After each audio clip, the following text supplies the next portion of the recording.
Amen. May the grace of our Lord Jesus Christ and the fellowship of the Holy Ghost be with us all now and forevermore.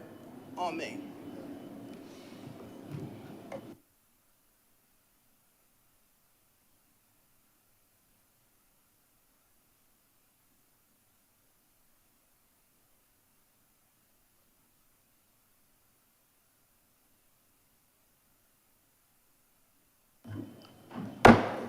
The Senate is in session.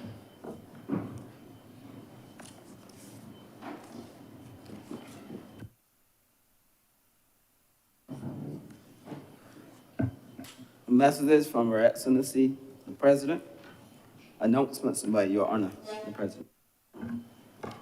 We have announcements. I have apologies for absence from Senator Dr. Brathwaite and Senator the Most Honorable Jerome Walcott, as well as Senator the Honorable Lisa Cummins. Our chaplain is also has actually excused this morning. In terms of late arrival, Senator Kevin Boyce.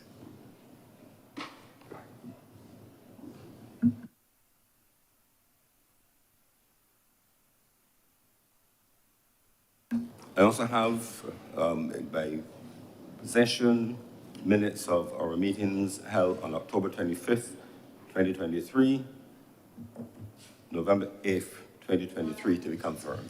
Senator Dr. Maura Knight.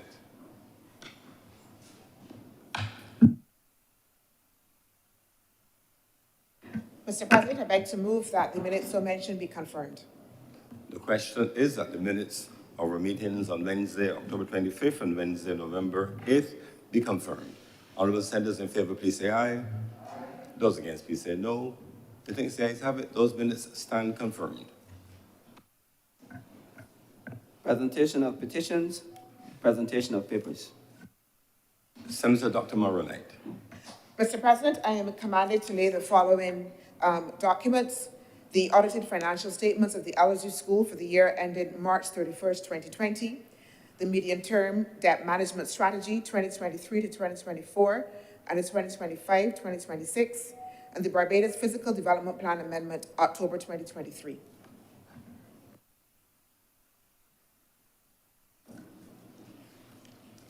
Reports from select committees, questions to ministers. Senator Dr. Maura Knight. Mr. President, to report that the questions that were posed in this honourable chamber are ready for a response, Mr. President. Thank you, Senator. Request for leave to move the adjournment of the Senate on matters of urgent public importance. Statements by ministers or parliamentary secretaries. Personal explanations. Motions relating to the business or sittings of the Senate and moved by minister. Senator Dr. Maura Knight. Mr. President, I beg to move that you suspend the suspension of Standing Order 45-2 and Standing Order 58 be suspended for the remainder of today's sitting. The question is that Standing Orders 45-2 and 58 be suspended for the remainder of today's sitting. Honorable senators in favor, please say aye. Aye. Those against, please say no. Methinks the ayes have it. Those standing orders are accordingly suspended for the remainder of today's sitting. Introduction of bills. Senator the Honorable Dr. Maura Knight. Mr. President, I beg to move the first reading of the Natural Disaster and Pandemic Deferment of Payment Miscellaneous Provisions Bill 2023 and the first reading of the National Insurance and Social Security Amendment Number 2 Bill 2023. The question is that those bills be read a first time. Honorable senators in favor, please say aye. Those against, please say no. Methinks the ayes have it. Public business, sir. Public business is now the order of the day. Order number 4. In the name of the Honorable Acting Leader of the Senate, to move the second reading of the National Insurance and Social Security Amendment Number 2 Bill 2023. Senator the Honorable Dr. Maura Knight. Thank you, Mr. President, and I hope that you will allow me to wish everyone a happy independence I hope that a number of the members here would have attended the unveiling of the monument to the family last night and would have either been here on the grounds or would have watched the National Independence Concert as we go into celebrating 57 years of this country's independence, Mr. President. Mr. President, the National Insurance and Social Security Amendment Bill 2023, that act, rather, was passed in the other place on July 28th, 2023. It was preceded, Mr. President, by a ministerial statement which allowed and spoke to for a number of changes that would attend to the national insurance scheme. Mr. President, this chamber would have debated and also passed that act on August 9th. We would have had a wide-ranging debate that covered the provisions within that act, and as well, we would have considered all the issues contained in the ministerial statement.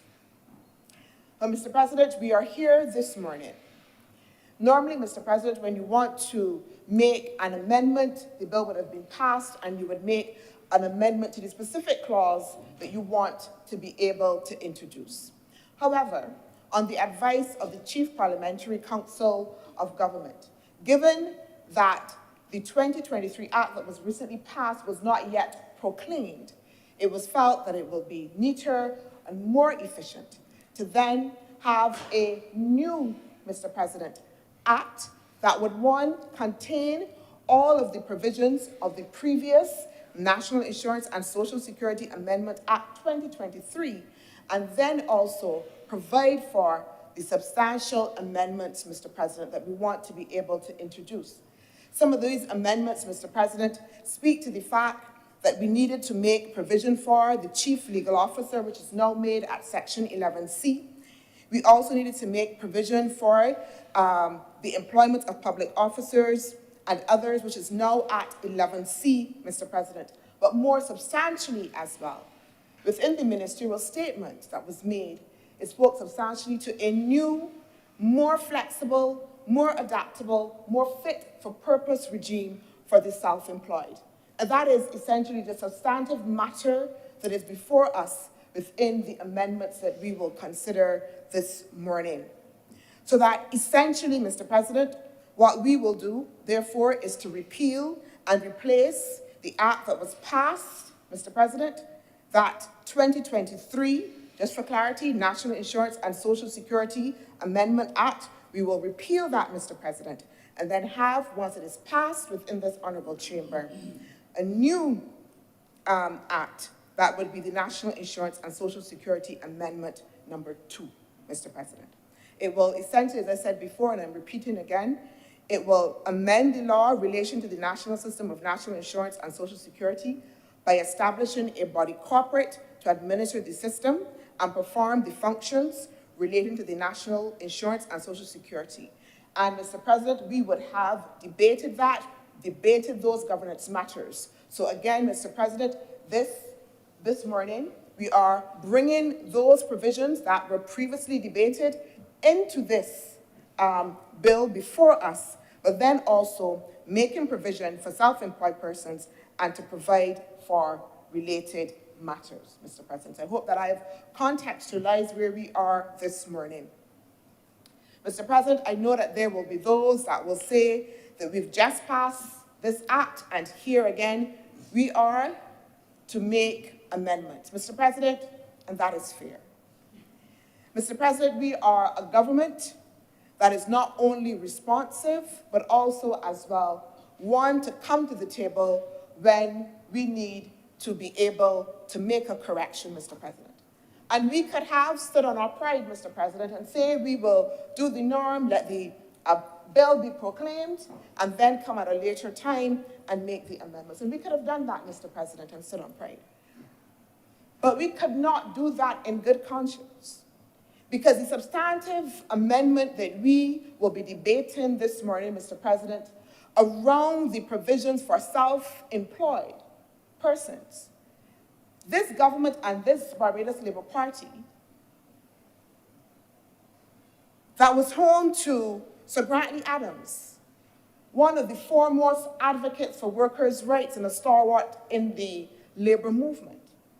This government, who created a shield around people in the context of the COVID pandemic, and in particular for self-employed, this government that has passed some of the most progressive legislation around the protection of workers' health and safety, legislation to ensure non-discrimination within the workplace, could not, in good conscience, Mr. President, stand on our pride if there was an opportunity that would allow us to be able to immediately make sure that we had the best fit of legislation that would allow us to ensure that those self-employed people could operate within the new dispensation in a system that would create a more flexible, as I said before, and adaptable and fit-for-purpose system that was necessary.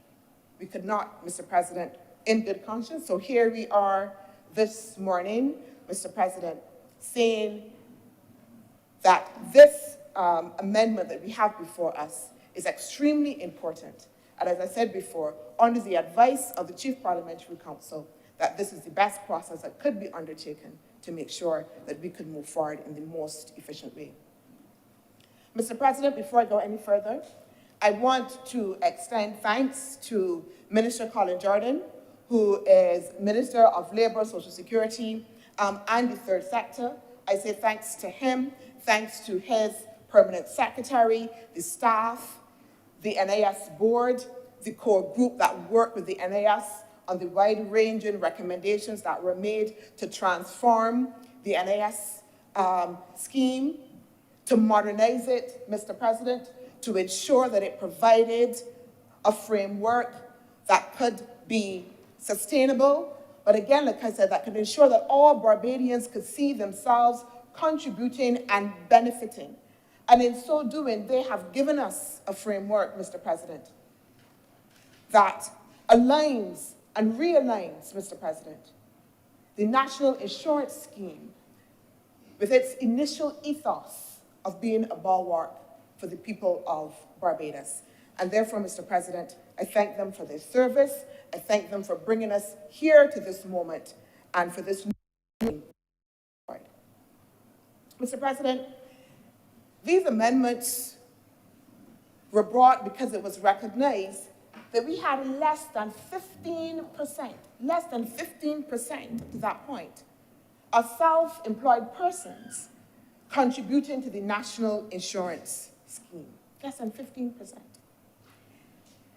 And what this would mean, essentially, Mr. President, is that we have a large group of persons, including elderly persons, that at the point that they come of age and want to receive a pension or need support or meet a crisis in their life, Mr. President, that they will have nothing if they did not make additional provisions. So that while these amendments and the provisions for the self-employed does not directly affect the sustainability of the scheme itself, and it doesn't, Mr. President, because if you don't pay in contributions, it can't get out. So it doesn't impact on the scheme itself.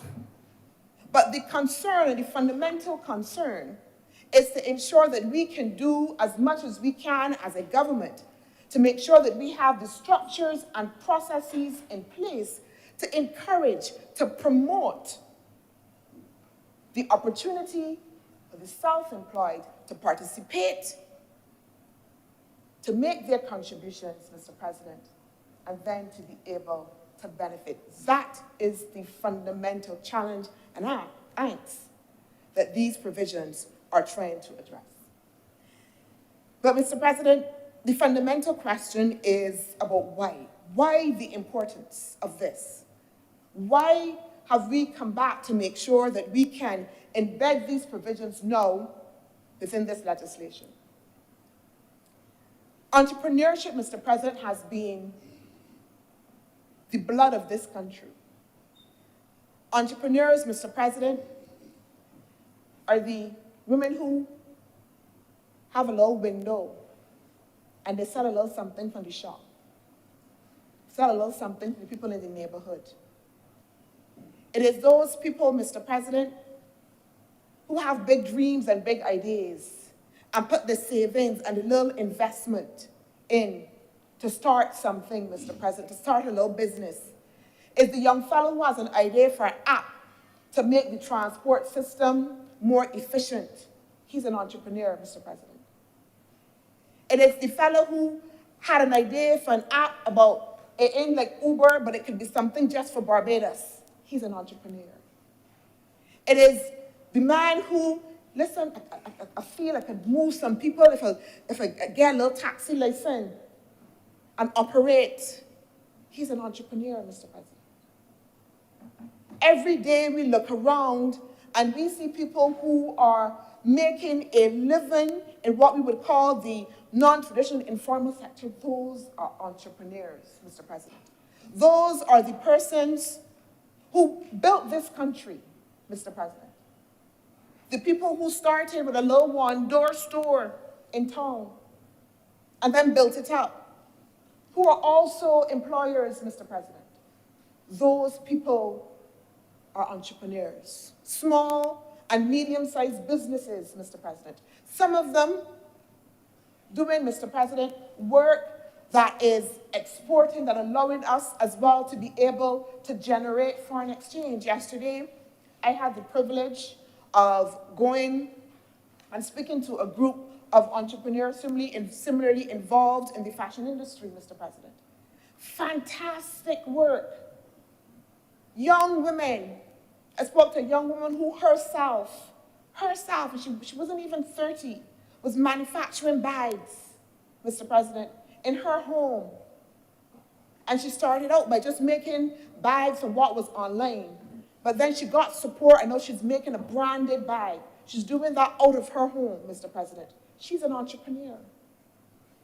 And the extent to which we have to ensure that the men and women, the young people, who again were the lifeblood and helped build this country, can also have the same and amenable access to the Social Security system, Mr. President, is critical. Mr. President, the entrepreneurs are the little hucksters and traders, the mechanics, Mr. President, who sometimes bother us because they operate on the side of the road. And I should know, Mr. President, because I am a child of a father who was a body repairman. And there were many Christmases, Mr. President, where it was a little iffy up to the day before Christmas because you wasn't sure if you'll be able to finish the car in time to get the final payment, and then we could have what is called the traditional Christmas. Mr. President, I know it personally because I worked for a time as a consultant. And as a consultant, you get a low pay up front, but you're working for months and months to get a draft for the paper before you get another set of money and then the final paper. And that's the life of an entrepreneur. Sometimes you have a bounty, Mr. President, and sometimes then there are lean times. If you are working in the hospitality sector, then it means also that bounty is going to be seasonal, Mr. President. I have many friends who work in the hospitality sector. I have a friend who says to me, "Girl, Chantal, the children don't understand. When they see me coming in with these things, they tell me that I hoard in because the house already got them. When they see me coming in with the bulk of the toilet paper and the bulk of the oil, but they don't know that I am putting down so that when I have my lean season, I have something there to give them. They don't understand. They say they can't get in my bedroom because they got all these things packed up. It is because I am storing up for that season, for that drought, Mr. President. And that is how many entrepreneurs have to be able to operate. But we had a system that was inflexible and not attuned to the needs and how entrepreneurs were operating and their livelihoods, Mr. President. We were doing a fundamental disservice, Mr. President, to those entrepreneurs. And it's a disservice this morning, Mr. President, that we are trying to correct in terms of making these amendments. And it is important because very often I certainly feel that certainly within the creative sector, the entrepreneurial class is sometimes not seen. Again, I was at that fashion fair, that trade expo Mr. President was speaking to you about. And I spoke to a young man who was saying to me that as a fashion designer, he had gotten an order during that COVID period that he was trying to fill. And he'd gotten a grant, Mr. President, of $30,000. But he said that grant of $30,000 was good. But for him to even begin to look at that order, he was facing a cost of up to $69,000, Mr. President. And he said, you know what? I had to eat sardines. What we Bajans would say, go bang your belly a little bit. Yeah? To make it. And he said, girl, you know what I had to do? Is I had to beg the people every month to get them a little bit, and a little bit, and a little bit, until I make it. So that the entrepreneurial class that we have in Barbados is a class that demonstrates a level of resilience, Mr. President, the making it, Mr. President. But I'm not so sure that for many of them, that they think about what happens if. What happens if? And Mr. President, again, we would have seen that in the context of COVID. A pandemic that came out of nowhere, not expected. So that immediately the rug was almost pulled out of those fledgling businesses, those people that live in a little bit day by day. And the government then had to come in, Mr. President, had to step in, like I said before, Mr. President, to create a shield, Mr. President. And we did so and provided a benefit for self-employed people that were paid up, Mr. President, and that could allow them to at least be able to survive for a period during the pandemic, Mr. President. And that benefit provided for approximately 13,000 entrepreneurs, small business people, again, to be able to survive the pandemic. Similarly, Mr. President, the National Cultural Foundation initiated a COVID-19 Creatives Grant Fund and facilitated more than $4 million,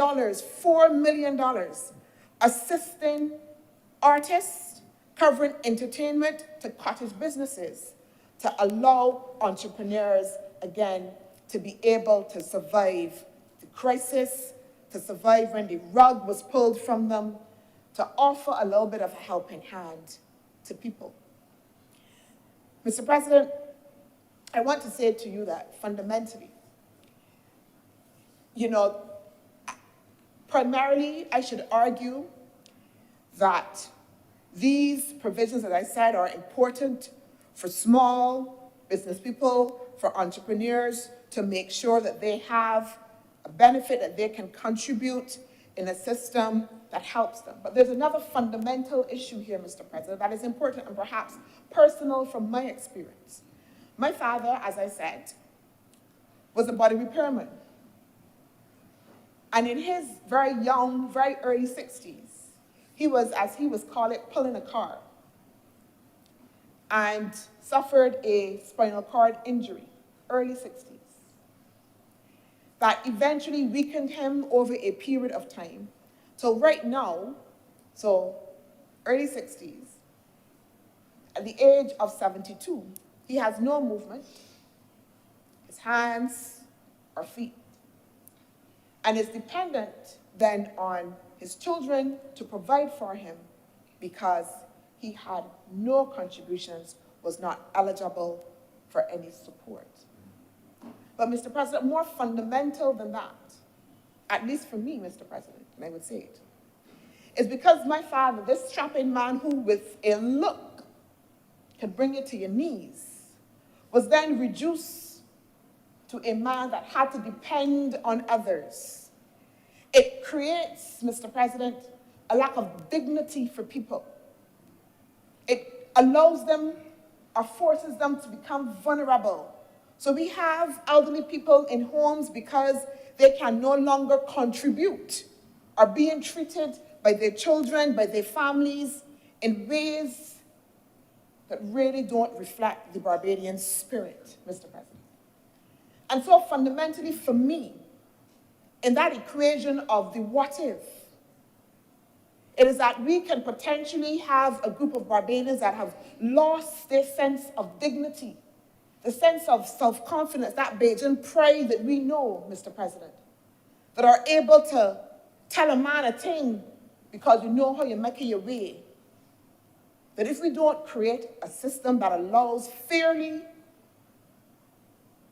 for those people to be able to contribute and then to benefit, Mr. President, I think that we will do a disjustice to the development ethos of this country. And certainly, Mr. President, we will kind of lose our way in terms of that Bajan pride, Mr. President.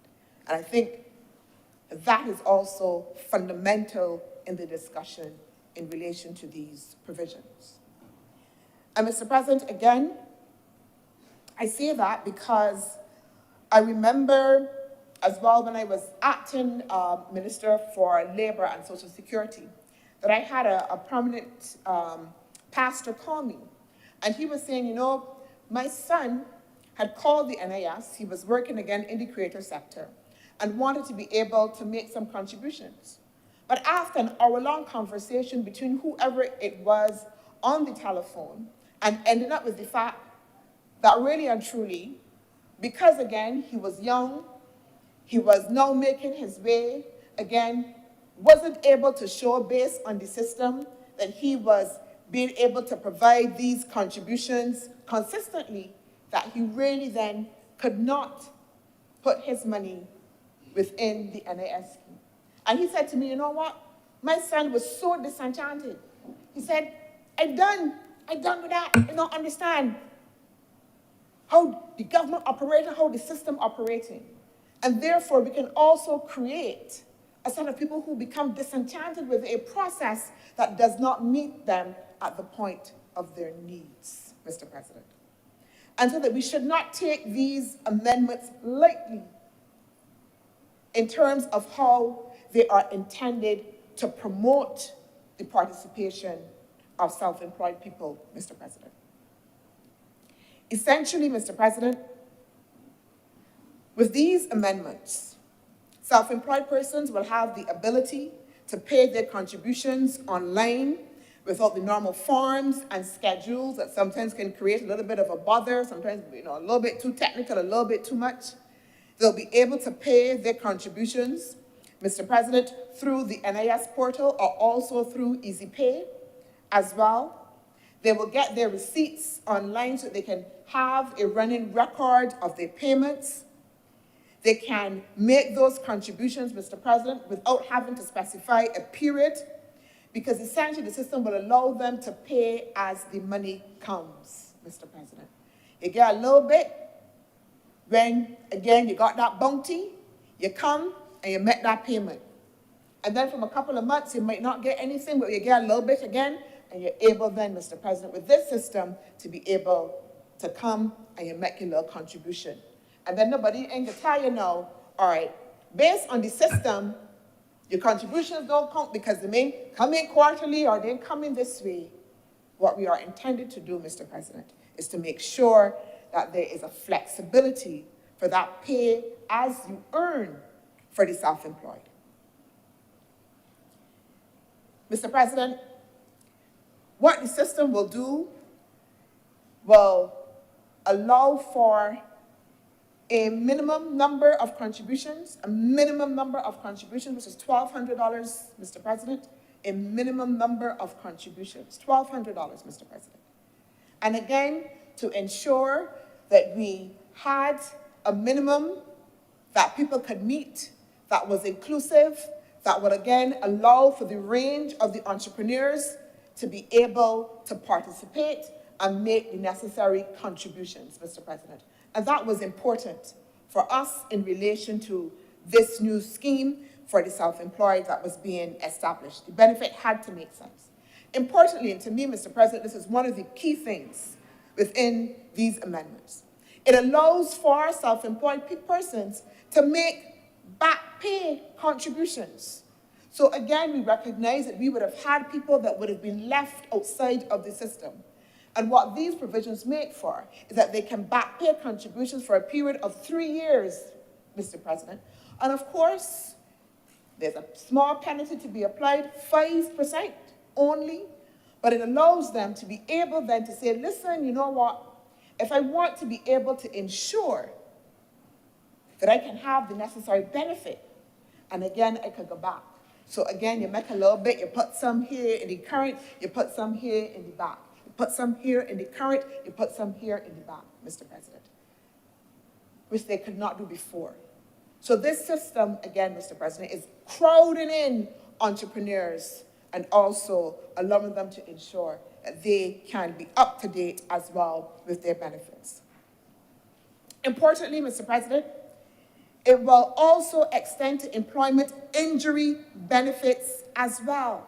Employment injury benefits for the self-employed, Mr. President. How important is that? How important is that? I am sure, Mr. President, we all know someone who has had some level of injury. I know seamstress, sometimes the working and the little finger get caught. And they can't work for a little bit of time. They had a little fall on the job. Something happened, and you can't work, and then there is nothing, Mr. President. So we are establishing those injury benefits, and Mr. President, in order to be able to access those injury benefits, Mr. President, yes, you have to produce some level of evidence. And I think, Mr. President, we would all agree that's reasonable and fair. Because if you are employed, normally, when you are injured, Mr. President, you may have somebody around who may be able to testify to what happened with you. There may be cameras that are set up if you're in a supermarket and other business. But when that self-employed person is working from their living room and sitting down on the settee, Mr. President, there's often nobody else there with them. So in order to be able to qualify for this injury benefit, we're asking them, one, to produce a thorough report of what happened, also as well to produce a medical report from a medical doctor as well. If they can, Mr. President, pictures of the injury as well. We're also asking, if available, and it may not be available in all circumstances, to provide the contract for which they were working on for that period of time so we can substantiate that you are actually engaged in work for that period of time that you are claiming for that injury benefit, Mr. President. And I think that, Mr. President, that certainly this will be a game changer for the small entrepreneur. That this, again, will provide a fundamental safety net, Mr. President, for entrepreneurs. It also, as well, Mr. President, recognizes that if we have some self-employed persons who have a current employee-employer relationship, but might be doing a little gig on the side. So I've learned that we have a little gig economy, where you go and you do a little thing here on the side, because the job may not be sufficient in terms of allowing you to be able to address the needs that you have, and certainly if the pay is not allowing you to be able to have the sufficient contributions to ensure that you are eligible, again, for the benefit. And so what this is saying now is that those that have that situation, that doing a little gig here, doing a little side hustle, I don't know what the gig economy, but I know what it's called, the side hustle, Mr. President, the little side hustle that you're doing, that now you could also as well still be able to contribute. And I hope that we are getting the picture. And Mr. President, it may not be fully perfect, but what we have done then is to make some substantial transformations to allow for the full spectrum of those entrepreneurs in whatever situation that they may find themselves in order to ensure that they can make their contributions within the NAS, Mr. President.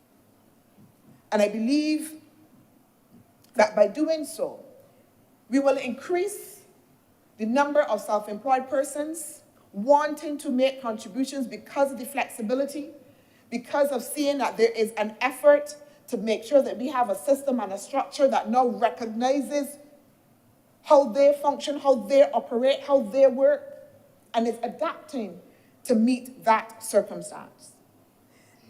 Mr. President, I want to say as well, and I speak now in the context of culture, that certainly, and Senator King is here as a former minister, that we have a cadre of cultural practitioners, Mr. President, that I want to encourage, Mr. President, them to take advantage of these provisions. Mr. President, everybody, but I'm speaking now to the cultural practitioners. When I came into the ministry, I noted that a large part of what we were doing was supporting cultural practitioners, some of them who were fallen on hard times, particularly when out of season for crop over and there was no work, and they had nothing, Mr. President.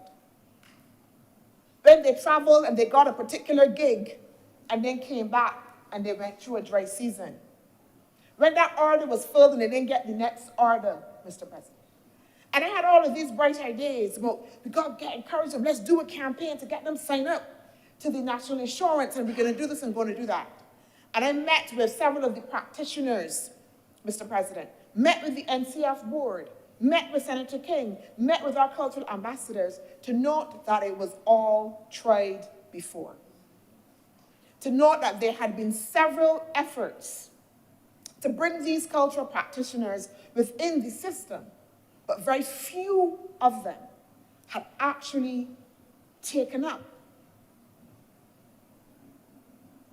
the challenge, the offer to participate in the NIS scheme.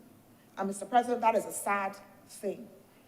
Because when you look particularly at cultural practitioners and particularly at entertainers, Mr. President, and I hope that Senator King will take no offense, there's a particular shelf life. There's a particular shelf life sometimes. Sometimes the voice don't always be fully informed. Sometimes you don't get the gigs because they want the younger people if you're an older performer. Sometimes you're a younger performer, you got a one-song hit, Mr. President, you don't always make it. From that, you got to toil a couple of years. And the extent, Mr. President, that we know can hopefully help cultural practitioners to understand that there is a system that will benefit them and that they can participate in, Mr. President, I believe will go an extremely long way. I want to encourage the young practitioners, perhaps the older ones, they've probably gone on, but certainly the younger ones that are emerging, those that have managers, to encourage them, Mr. President, as entrepreneurs, to be able to participate in this system. Mr. President, before I close, I also want to note that the government is, yes, promoting in the context of these amendments, creating that facilitating environment, but that is not all that we are doing. If you look at what is happening in the Ministry of Business and its financial literacy program, if you look at the work of fund access and trust fund loan, Mr. President, and the efforts that we have taken in order to provide training, the youth entrepreneurship scheme, Mr. President, to support young entrepreneurs. So on the one side, yes, we're making those provisions, but on the other side, we also as well want to create what we often call the enabling environment that allows them to flourish, not just to survive, but to thrive, Mr. President, by giving them actual support through these funds, building capacity, and as well, Mr. President, I haven't mentioned that with Export Barbados, and I'll mention the National Cultural Foundation here and the work on fashion, working together to create export markets, Mr. President. I learned yesterday, as I was speaking to those young designers, that already through a project between the NCF and a company from Colombia, we took about 8 young and upcoming fashion designers and creatives to a major expo, and 6 of them, before they left, had contracts, Mr. President. 6 of them, before they left, had contracts. So we're also creating avenues as well for them to be able to export, further the brand, further the market reach as well. And so that we are seeking, as I said, to be able to ensure that we provide the necessary support to create that holistic, enabling environment. Mr. President, as I close, I commend this bill. I commend, in particular, those provisions in relation to the self-employed, Mr. President, as being critical, as I said, to ensuring that we can have that group of people, that self-employed, be able to make sure that they have a benefit when it comes to pension, but importantly as well, that we will have a group of people that will be able to retain their dignity, Mr. President, in this country, and that they will be able to operate as proud Barbadians who can still say that they are craftsmen and women of their own fate. Mr. President, I'm obliged. Mr. President, I do beg that this bill be read a second time. Thank you very much, Senator Dr. Maura Knight. Speakers? Senator King. Thank you very much, Mr. President. I just want to pick up from where Senator Maura Knight finished, especially as it relates to the entertainment fraternity. And before you begin, if you would allow me through you to ask the Senate to just have a minute of silence for Mr. Richard Stout, who would have passed. One of the persons who would not benefit from this at this particular point in time now that he has passed, but would have been one of those persons on whose behalf, when he was minister, this was a very, very serious issue. And one of the things then, sir, that was more so, the problems were administrative in nature. A simple example, you have to go to a tribunal in order for a tribunal to decide if this person's, or these persons rather, are eligible for the contribution.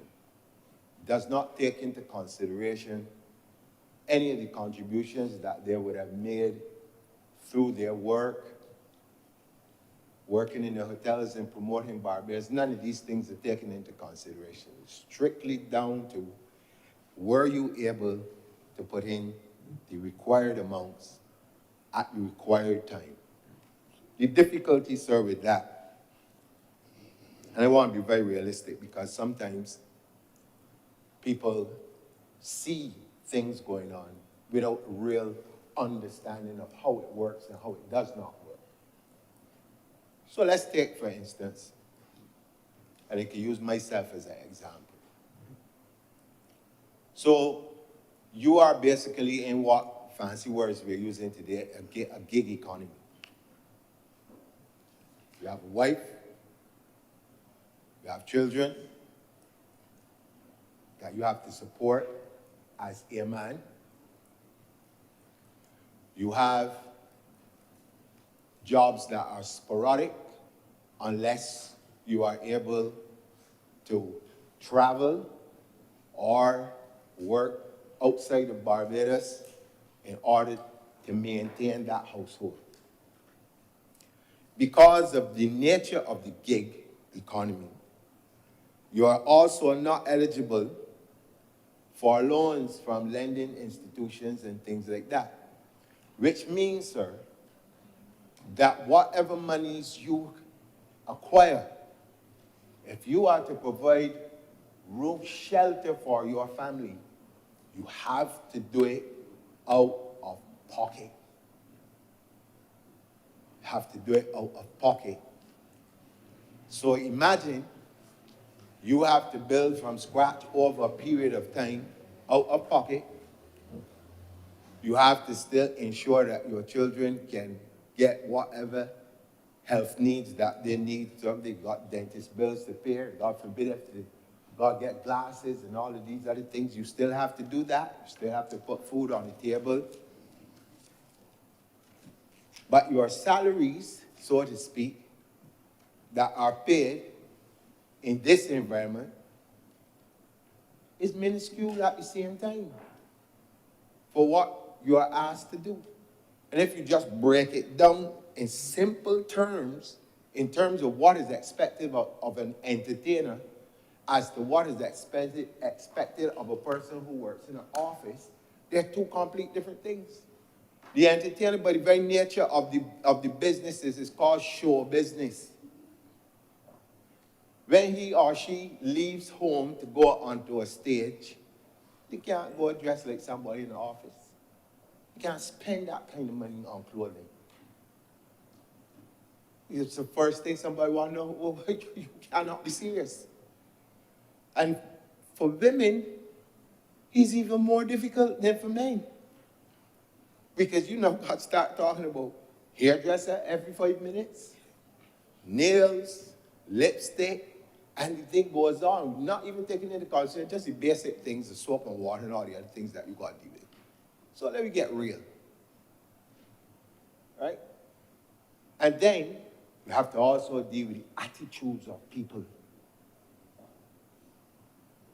So you could be going to a tribunal, but somebody in the tribunal looks at you and decides, well, you know what? I got to pay mine every time it comes round. And you ain't paying none.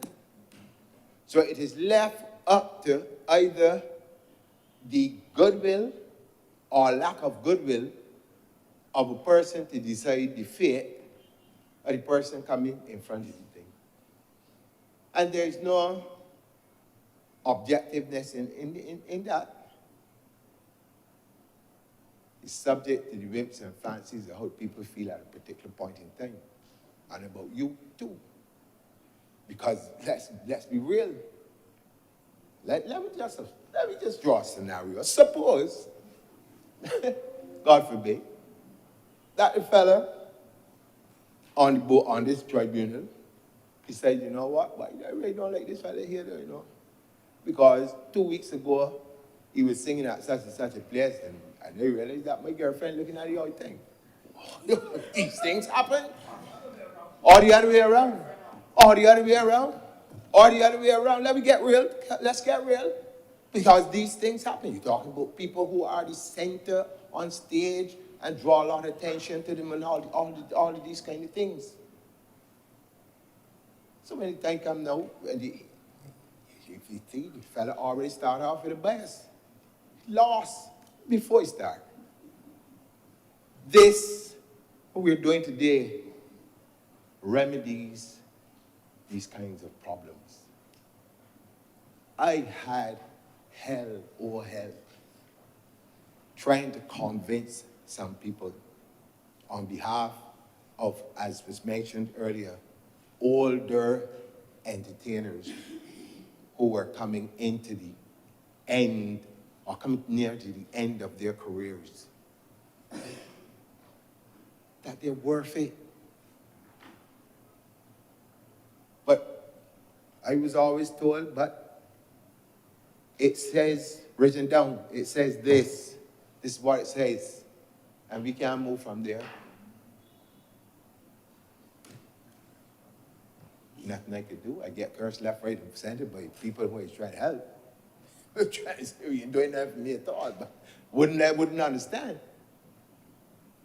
So for me, this is monumental in being able to correct a situation which I believe has been unfair to some people. Unfair. And I spoke about the entertainers, but I could talk about the laborers. You can imagine those fellas who only get jobs when construction is up. And God forbid that something were to happen to one of them on the site.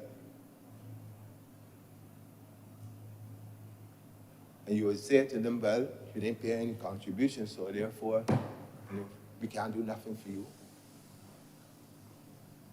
And imagine the rest of it, and that person has a family to take care of too, but ends up in the position as was outlined by Senator Monroe Knight.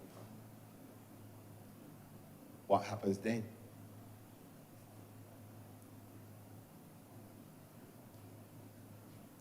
So, I support this. And I also want to make the call to those persons out there to take advantage of this.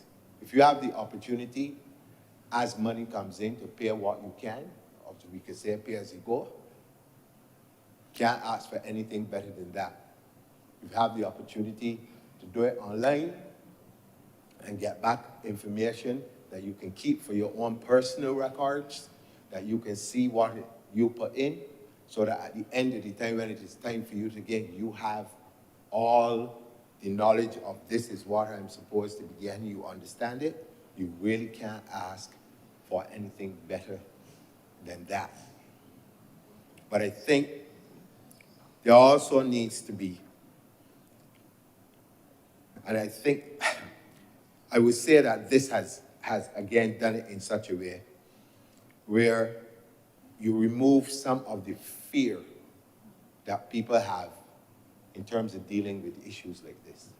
And one might ask, well, what the fear is that people have in dealing with things like this?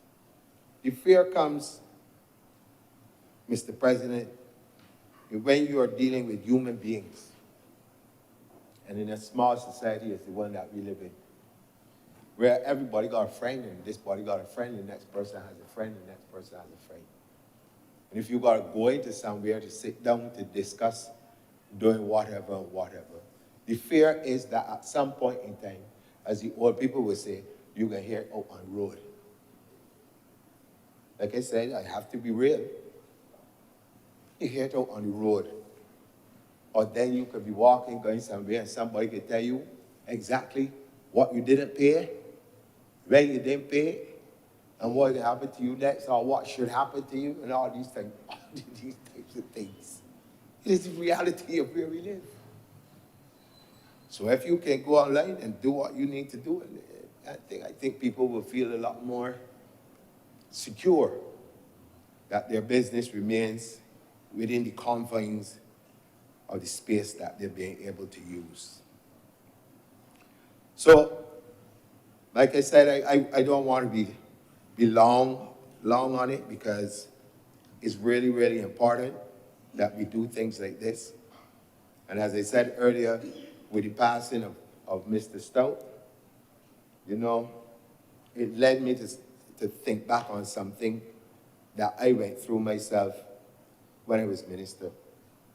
Mr. President, you would not, and this comes from a place now of really being concerned for those persons who were brave enough to go into things like entertainment and these things in this environment.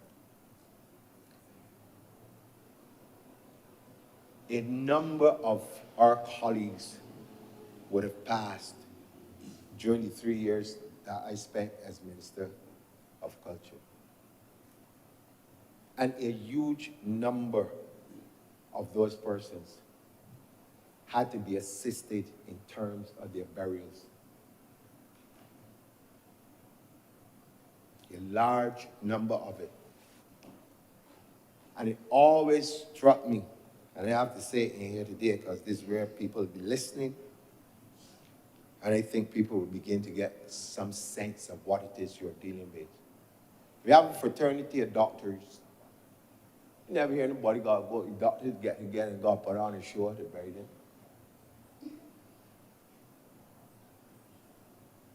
Lawyers, whoever else, you never hear that you have fraternity to come together to bury them. Because they're able to do these things based on the fact that they are paid relatively well, and they can take care of themselves up to a certain point and do things. The entertainment fraternity also, like doctors and lawyers, need clients. But if you live in a society that has determined that their hard-earned dollars are better spent with the artists that come from Timbuktu,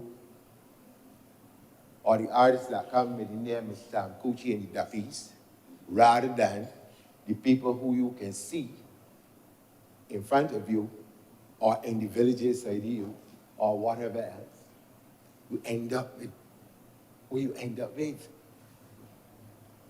Or you can have people saying things like, I can't spend my money with such and such a person. Why do you build a big house out of me, or build a this, or whatever else? These are the realities that the artistic community has to deal with. And I'm not just talking about musicians. If you think about a person who's a visual artist, got to do paintings and whatever else to live.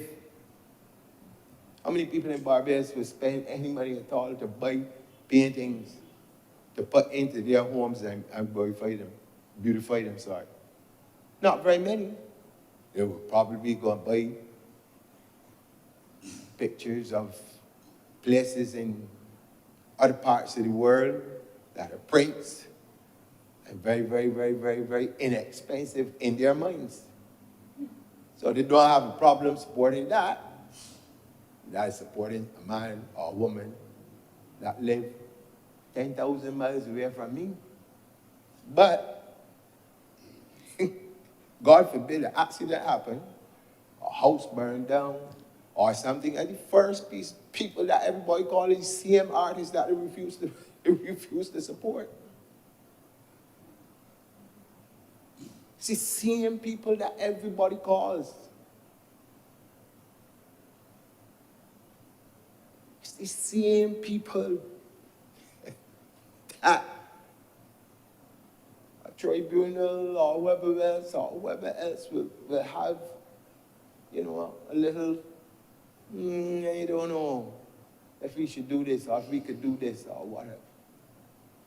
You have to stop and think seriously about how we treat to our artists, and again, add this other group, our sports persons. This, for me, is a step in a really good direction. Again, you have in sports, you got people who are coaches. That is all they do. Coach cricket, coach football, coach basketball, coach different things. They now have the opportunity too, that as money comes in, they can make their contributions. I don't want anyone to leave this Senate today thinking that this is just another one of those political things that you do to score little brownie points. This is so important and so crucial to the development of a wide set of people across this country who for many years have been, in some ways, ostracized, intentionally or not, or otherwise. And so, again, I just want to say, on behalf of all of those persons who might not have the opportunity to say it in here, I would like to take it upon myself to speak for them and to say thank you to the government and thank you to the Senate and everybody who worked on this to bring this to fruition. And with those few words, sir, I am very obliged to you. Thank you very much, Senator King. Any other speakers? If there are no more speakers, Senator Nurse. Thank you, Mr. President. I just wanted to say a few words in agreeing with this bill. I certainly support the amendments. And I think it is good to see that government is moving ahead with the reorganization and the restructuring of the National Insurance Scheme. A few months ago, or about 2 months ago, I believe it may have been, we dealt, of course, with issues which dealt more with the economic and financial aspects of the national insurance, and to put measures in place to ensure that as we go forward and as we look to the future, that the National Insurance Scheme service will be in a much better position to meet the demands for pension payments and other claims in terms of sickness benefits, etc., etc. This bill deals, these amendments, to my mind, tend to deal more with the administrative matters. And as we look at this bill, we see the introduction of the board, which is going to be administering the fund as we go forward, and we see how it has been constituted. I may be a little bit pessimistic because we always hear that these boards, that we move away from government, the direct control of government, and set up a board, because these boards are supposed to be way more efficient. They're supposed to be providing way better service to the public. They're supposed to be more efficient in terms of using the financial and other resources available to them. But to be honest, I don't know that I am overwhelmed by some of the boards that have, some of the departments that have gone the way of a board. And, you know, I think of the Queen Elizabeth Hospital, I think of the BRA. Boards which have recently been formed or set up as SOEs or whatever you wish to call them. But yet we are getting and we are hearing all of the complaints and issues which are still coming out of these boards, from these boards that have been set aside from the direct government control. So I wish, I certainly hope that that will not follow this National Insurance Board, which is now being established and which is now going to be fully responsible for the administration of the National Insurance services. What it means, of course, is that the employees will now become employees of the service. And I am not sure what happens in this case, but presumably, previously, they were being paid from the consolidated fund. And so their costs, the cost of the administrative costs, the salaries and so on, would not have been affecting the National Insurance funds. What happens now that they come under the board, will these funds now be an administrative cost and therefore having to come out and taken from the funds of the service? I don't know. I really don't know what the exact situation is here. But if it is so that the service now has to take up that cost, it means the administrative cost of the fund is going to be significantly impacted.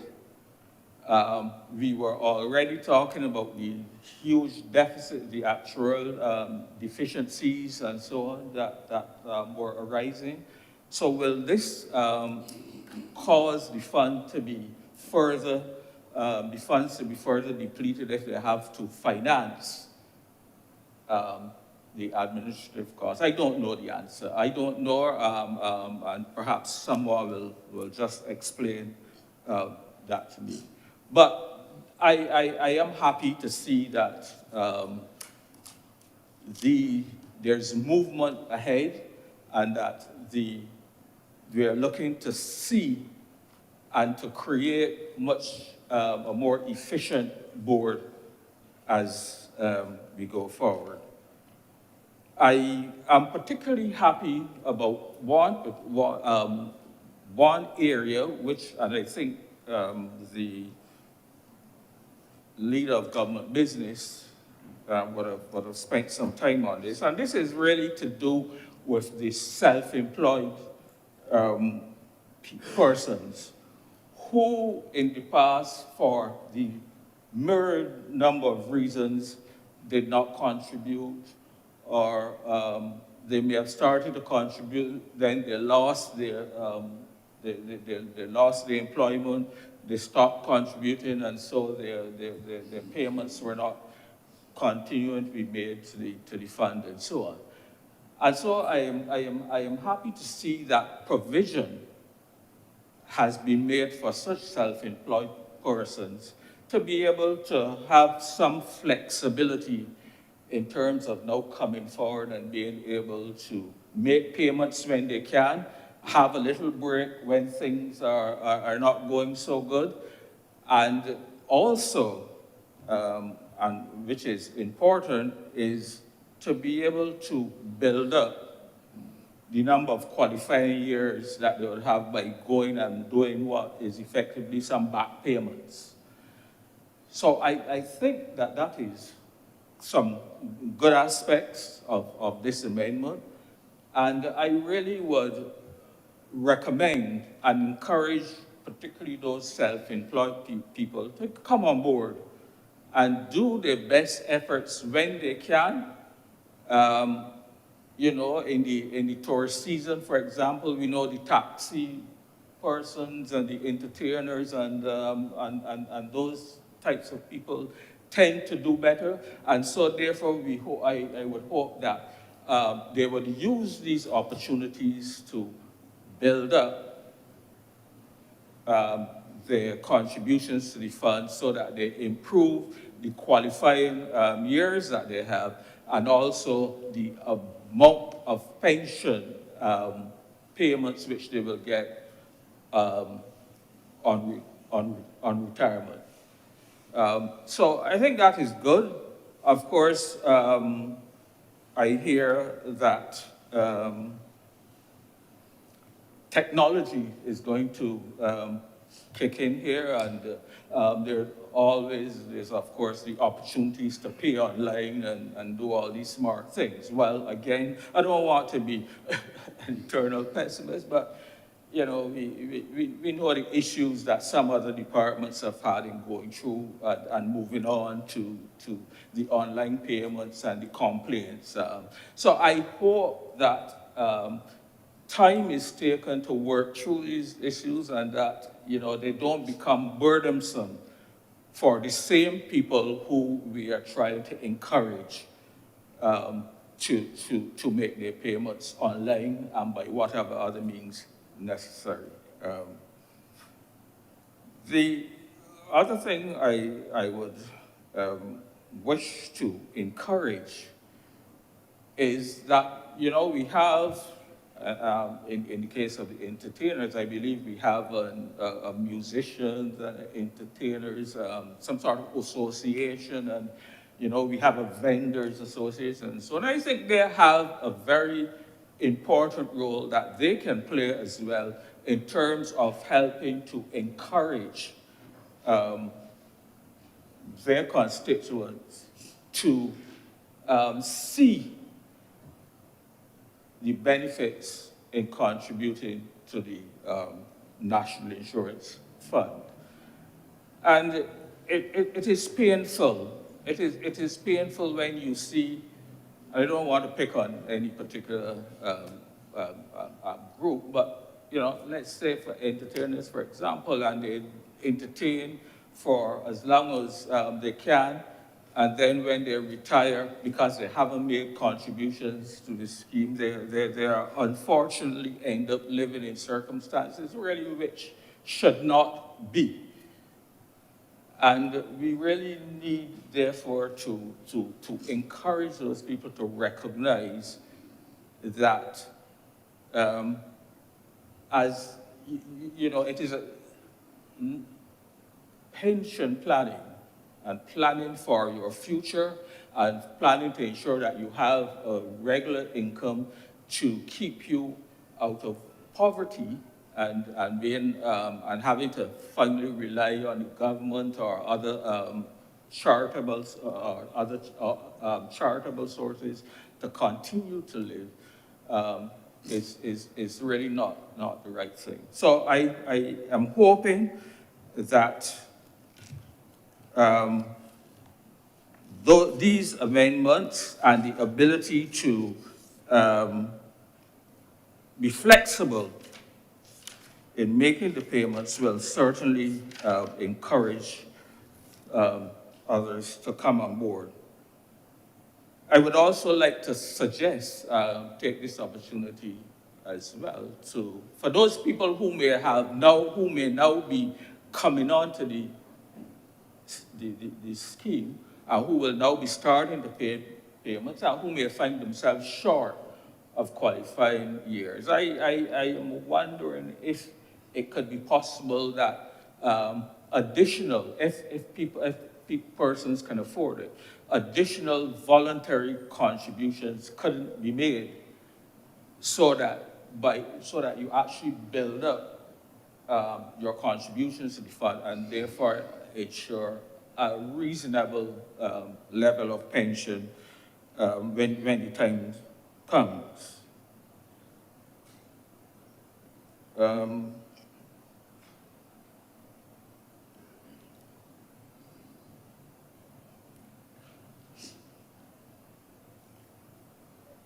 I think that in looking at some of the committees of the board, I think it is, I am satisfied that there are the constitution of some of those committees are quite well done, and they lend for the level of expertise and experience which we would wish to see on the committees. And I think that those committees really have some serious work to do and to function in the way that they should. I would only have suggested that I would have preferred to see someone else other than the chairman of the board of the service, or the board being also chair of the audit committee. I would have preferred to see, an independent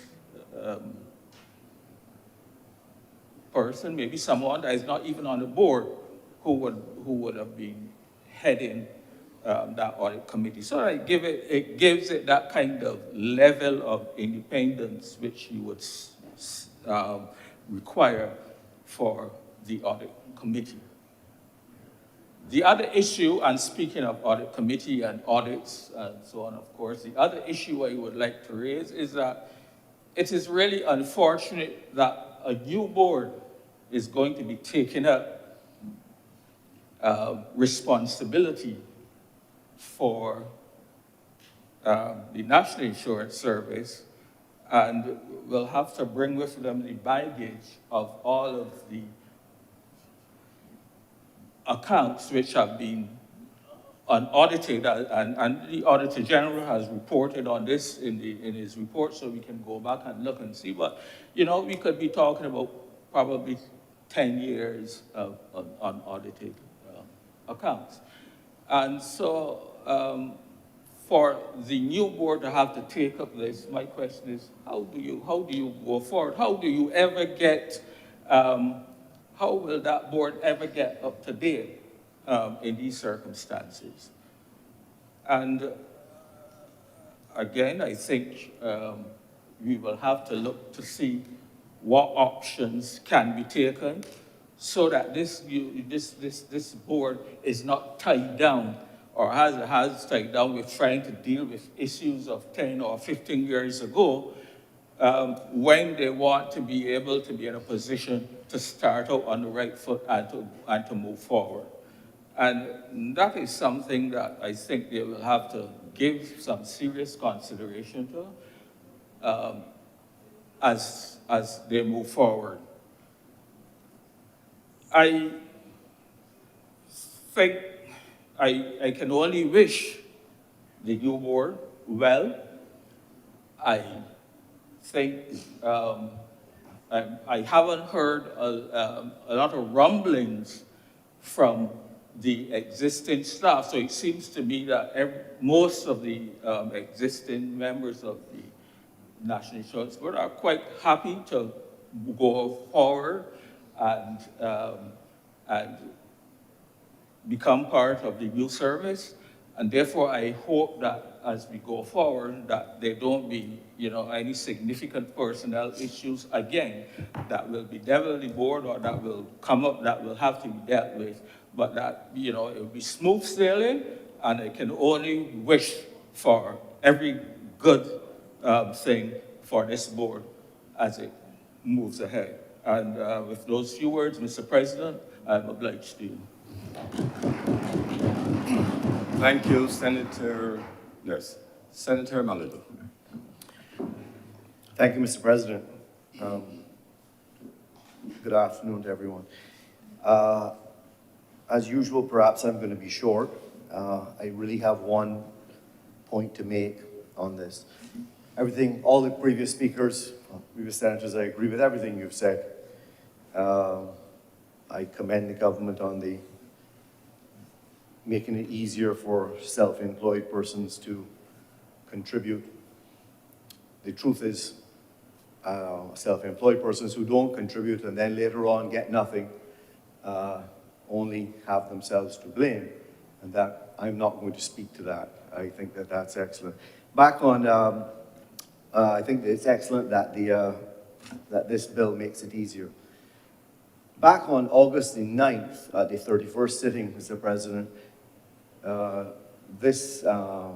the essence of this bill was discussed and many of the issues ventilated. And as the leader of government business has explained, this is just a continuation of that which was known to be coming. What I would like to highlight is that in the National Insurance Board's principal recommendations for the rehabilitation of the National Insurance Scheme, the document which in many parts is the genesis for the changes that are happening, there are many recommendations which were discussed back in our sitting on August the 9th. And we were told, and we heard that day, that there would be more to come, that we couldn't do everything in one step. And we've heard that today, Mr. President. This is, in fact, step 2. So the government is sticking to its word and is working through these things. And as I said earlier, there's only one area that I want to highlight, and I am perhaps disappointed, and I probably will come as no surprise, as I spoke on this previously when we last discussed this bill. The principal recommendations in that document from the National Insurance Board, on page 16, it made it very clear that what everyone that had been consulted on that paper had agreed was that the uncollected income from non-compliant employers was a fundamental problem that the scheme faced. There was many other issues that the scheme faced, again, which we've all accepted: the aging population, the shrinking workforce, the debt restructuring, the minimum yearly contributions, all of these things we've talked about before. But on page 12 of the National Insurance Board's principal recommendation, it makes a specific recommendation saying that we must take steps to recover. Now, when I read the bill that is before us today, sir, I note, and I apologize for reading all of this, and bear with me. I note in the bill that it provides for the establishment of the divisions, and that the service shall comprise of a chief executive officer, a chief finance officer, a chief people development officer, chief operations officer, a chief investments officer, a chief policy and planning officer, a chief risk management officer, a chief internal officer, auditor, a chief legal officer, chief information technology officer. And I've read the bill, I've read it a couple of times, I guess, but I just do not see in the bill that this fundamental problem that we have, which all stakeholders in the consultation, the national consultation, sir, agreed that the, and I quote, the uncollected income from non-compliant employers, I would have liked to have seen, and I suggest again, that the collection of these receivables needs to be a priority. I would have liked to have seen, sir, I don't know what the right name is. It could have been maybe the chief compliance officer. It could maybe have been, I don't know, the chief collections officer, something. But in many of the descriptions of the jobs in here, it seems to be implied. But having seen that it is a fundamental flaw and it is a problem with the scheme, that we have employers who, and let's be clear, let's be absolutely clear about this, they enter into a contract with an employee. They tell them what they're going to pay them. They keep that money back from them because having delivered your service as a worker and you come to the end of the month, you get a certain net in your hand. Your taxes are taken out. The employer's share of the NIS scheme is taken out, and the employees is taken out. And they have an obligation. That money does not belong to the employer. It belongs to the employee, and it was to go to the scheme. And any of those delinquent employers should be prosecuted, sir. And I would have hoped to have seen teeth in this scheme. Teeth that would have allowed an employee who is the one who will be hurt. They will be the one going to the scheme in years to come and saying, I'm here, I now want to get back some of what I contributed for, only to find out, but your contributions are not here. You have been defrauded.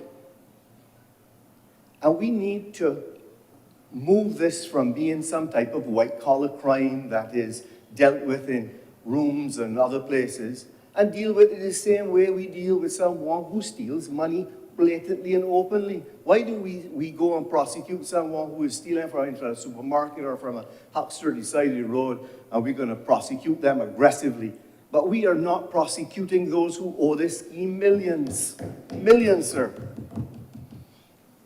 And I said this on August 9th that I stood before, and I want to say clearly, I am disappointed that this scheme, this amendment is brought today, but I know that there are more amendments to come, so I will say, please, let's make sure it makes it into the next one. Let us see a position that allows employees who are doubtful as to whether or not their employer has done the right thing. How can they complain or write in and say, show me, prove to me it's been paid? Should we not have some way that employers are required on an annual basis to publish and to show that they have actually paid? And should we not have teeth that stop those businesses from operating when they are delinquent in their NS? And remember again, they have taken the money from the employee and they've kept it. They have stolen it, sir. Let's not couch it around with other words and it's stealing. And the other thing I heard, sir, is that if you look at this data is not published, as you know. I have previously called for the data to be published. We should name and shame those employers who are not paying. I understand, I've heard, it may not be so, sir, I speak under correction, but I am told that less than 5% of the employers in Barbados owe nearly 80% of the delinquent money to the NIS scheme. Less than 5%.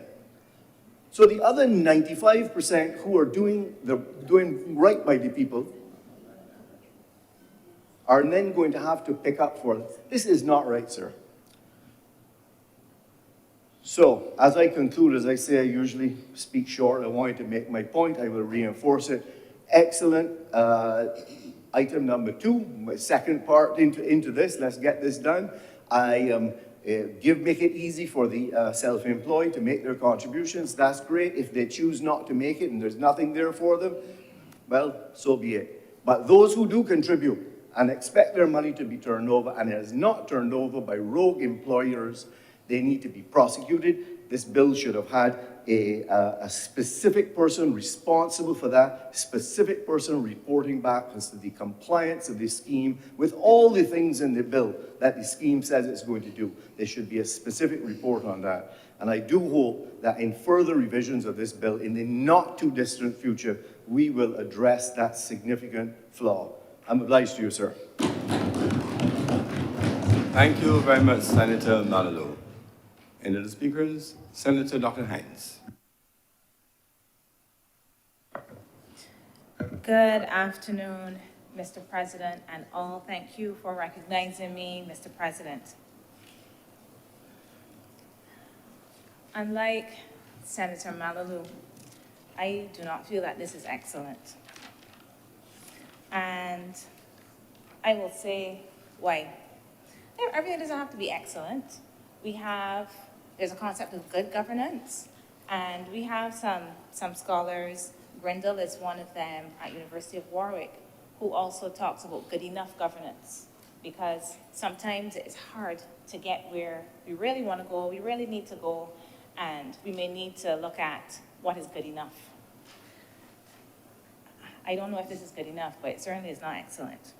Today, Mr. President, the day before independence, the day before we celebrate the 57th anniversary of this country's independence, we are in this honorable chamber for what seems to me like deja vu.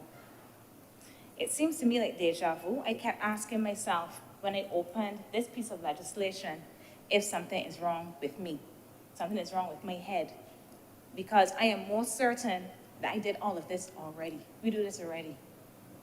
Not last year. Just a few months ago, in August, I remember the complaints about things being snuck in during crop over when people are jumping up and enjoying the festivities. We were trying to increase the pensionable age. And I remember being in this place and stating very clearly that my response to persons who asked me, Dr. Hines, you can go in there and vote for this, for them to increase the pensionable age. And I said very clearly to them, I cannot find that in this legislation. It is not in here. That's in part 1. It was not in there. We were in this place and people spoke at length about the reasons for increasing this age. We know the importance of it because we have to think about the sustainability of the fund. We have been told that there is no other option apart from swiftly growing the population or having remarkable GDP growth. These are the things that we were told in here. But I stood and I said, despite all the long talk about retirement age, there's nothing in here about retirement age. Nothing. Zilch. And it cannot be addressed by regulations. It cannot be addressed by the minister declaring it to be so. We have to come back in here and address it. I remember distinctly, so I started questioning myself because I was there saying, I'm more sure we talked about this. And at that stage, Mr. President, I don't know, I felt like if I was talking just because I was blessed with a functioning mouth and tongue, because that was not taken into consideration at that point. Here we are today, being told that the reason that we are back here is to address provisions, the substantive reason, the substance of why we are here is to address provisions for self-employed persons. And this legislation certainly does address provisions for self-employed persons, and I will speak about that. But that's not the only thing of substance in here. One of the significant things of substance in here is what people have been talking about, that they're going to have to work longer come 2034. So for us to sit down in here, stand up in here and in the other place and to bypass that, I watched the last debate in the other place and I listened very carefully to the minister. I listened and I had on my YouTube, I had the transcript up as well because I wanted to make sure that if I didn't hear, I could see. And I went back and I went forward and I went back. The debate of the 21st of November, 2023. The P word, pension, pensionable age, not mentioned once. Because, you know why it wasn't mentioned? Because the substantive change that this legislation is bringing is for self-employed people. Not this pension age thing, not a substantial change. The substantial age change is for self-employed people, and this is important. I don't want, Mr. President, for people to think that I am making this out to be something insignificant, that we are addressing self-employed persons. But it also is significant that we are adding something here that was not added before, and people should be aware of that. And when we were discussing it and we were saying the legislation is repealed, that we came and we discussed a few months ago is being repealed because it's cleaner to make these additions for the self-employed. It's cleaner to do that by repealing it. So my expectation in this cleanliness was that I am just going to look back and see basically what we had discussed last time, the previous legislation, 1 or 2 changes. The word state was someplace that it was not supposed to be, that is removed. All right, that is gone. Just 1 or 2 changes, little changes to that. But the substance of what I am looking at, the substance is going to be dealing with self-employed. Lo and behold, 45 pages of a document. We don't talk about self-employed people in any substantive way until page 40. Not to say that that means that the substantive or the substance of the change can be measured in the number of pages, because if it is that we were just bringing back what was in the previous legislation because it's cleaner, we were just bringing it back because it's cleaner, we will have these many pages and then we address the self-employed. But we don't just have that. We have a number of changes to what we previously discussed on the 9th of August. We don't just have some commas being moved, some grammatical errors, a few little things being expanded. I have moved from my notes. 6:55, Mr. President. 6 hours and 55 minutes we were in here on the 9th of August. 6 hours and 55 minutes. And questions that people asked, changes that were suggested, were treated as if they were nonsensical. All kind of rumblings you could hear as if this place was hungry and had a bellyache when questions were asked at certain stages. Yet, instead of addressing things at the place when they can be amended and saying, you know what, let's go back and look at this legislation. I hear what?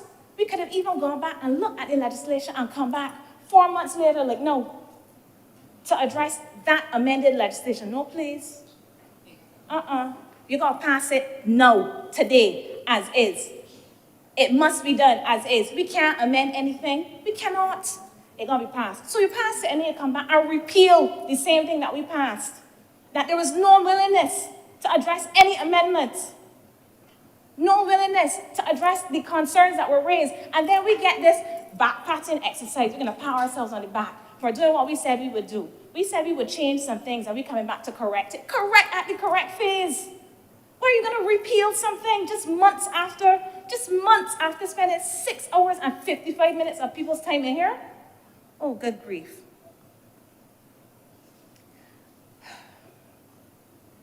Mr. President, I was just really reflecting on what I was thinking, how I was feeling, and I decided to look up a definition. Let's see if I can find it before I get a little carried away. The definition. Then I have to read this one directly.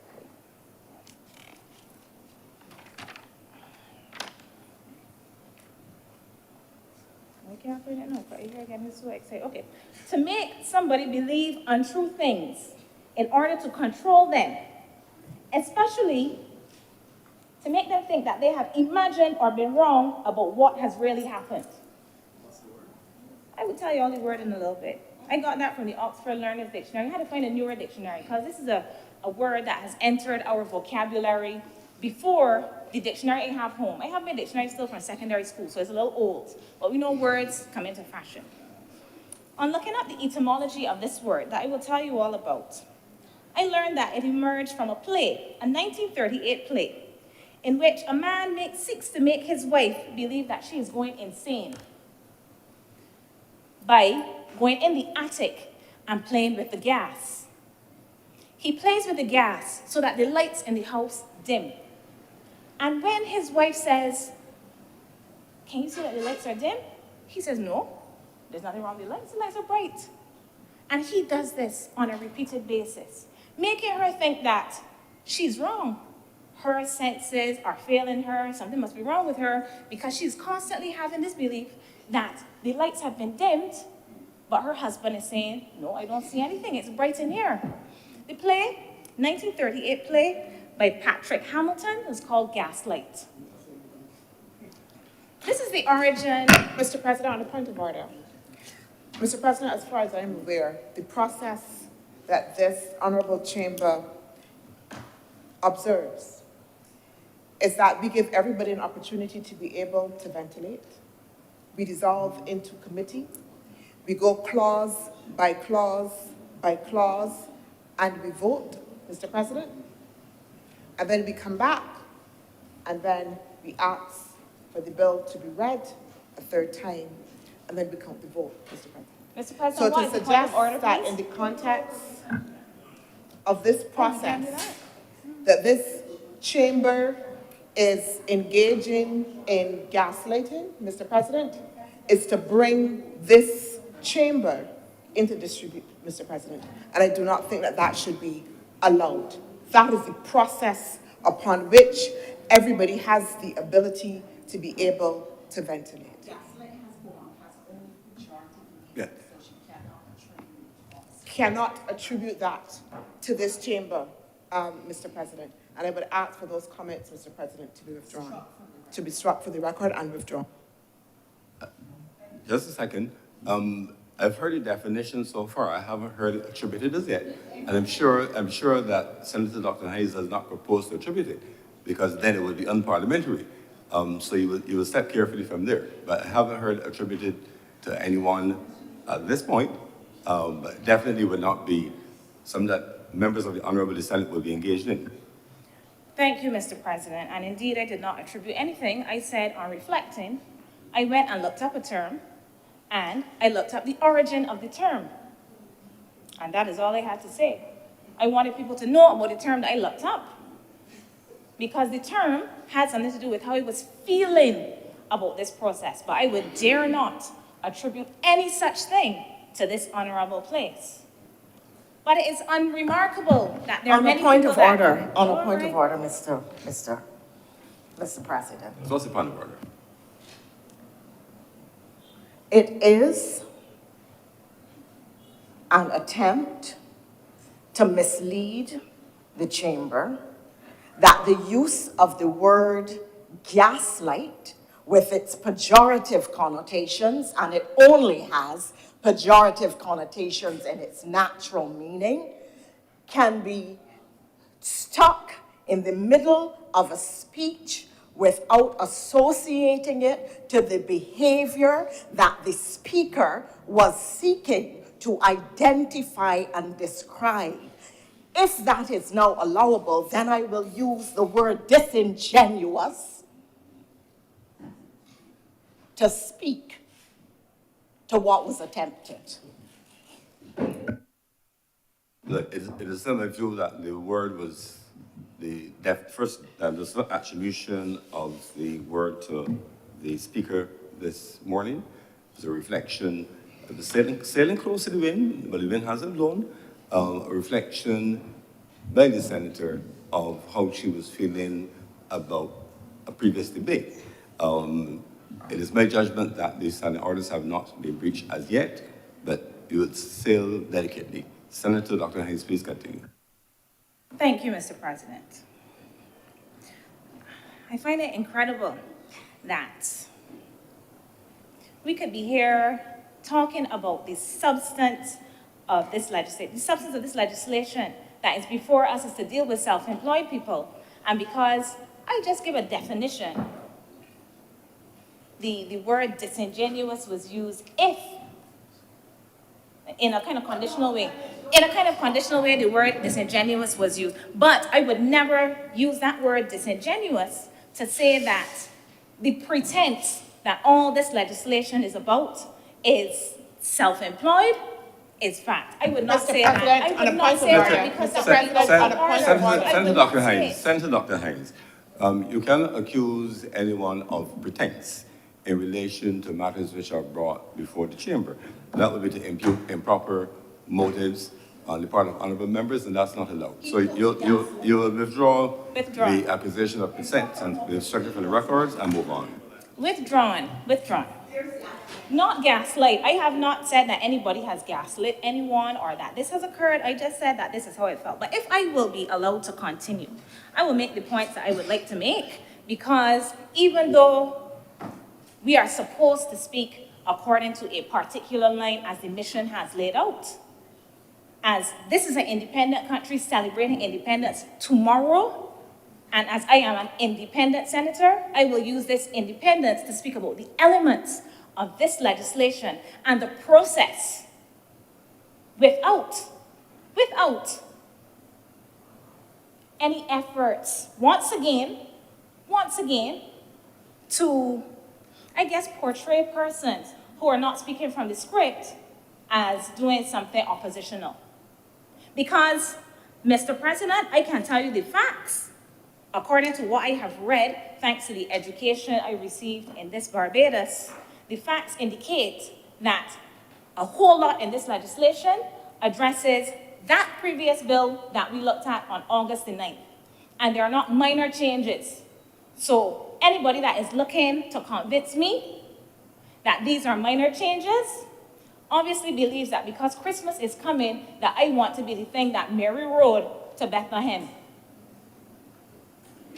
Or that Santa Claus is coming. Mr. President, I sat and I went through this amendment and the previous one, the one that is being repealed, because it's cleaner to repeal it. Now, my thing is, if everything in there was the same, or almost the same, there would be no reason actually to repeal it so it would be cleaner, you know. You just add on the other things. We have a December 1st deadline too. We're here the 29th, the day before independence, because this is supposed to take effect the 1st of December. Where did that deadline come from? That's a deadline that we created and then are rushing up ourselves to being here the 29th so that people got to prepare this. I don't know who has to prepare this for the 1st, but I wish them good strength and energy to be able to do this for the 1st. We have to be rushing in here to deal with an artificial deadline. But let me indicate what I see in the bill. I see 20 significant changes, 20 significant changes, not 2. 20 significant changes to the previous legislation. I'm not going to act as if adding 2 chiefs to the 8 that existed is insignificant, including the chief legal officer. The chief legal officer has a significant role. This is a substantive and a significant amendment to that previous legislation. Senator Malalu spoke about compliance and enforcement, and my understanding is that this chief legal officer will have a very important role in this, in ensuring that people can be chased up, and the courts can be used, the legal process can be used. But this is not even discussed and debate about this because there's a little change. We're dealing with self-employed. A chief information technology officer. That's something new in here too. That's not a little and a change. This is why it had to be repealed.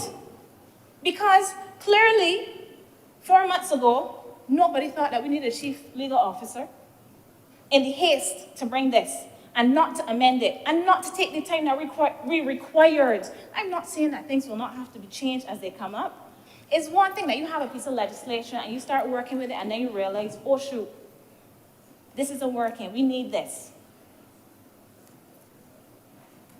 This legislation is not even proclaimed. We enacted legislation that we did not even think that we could proclaim it because it has so many issues, 20 significant issues that had to be addressed, 20 of them. 20 of them. I don't think that is excellent. And as I said, everything does not have to be excellent. Good enough. And I'm not sure that it is that. I could list these changes. This document is littered with changes. Littered with changes. We have additions, removals of things, expansions, the role of the two chiefs, as I added. I have written down all of them. I do not want to bore people with going through them because then it would be viewed as pedantic. At 4G, we have addition.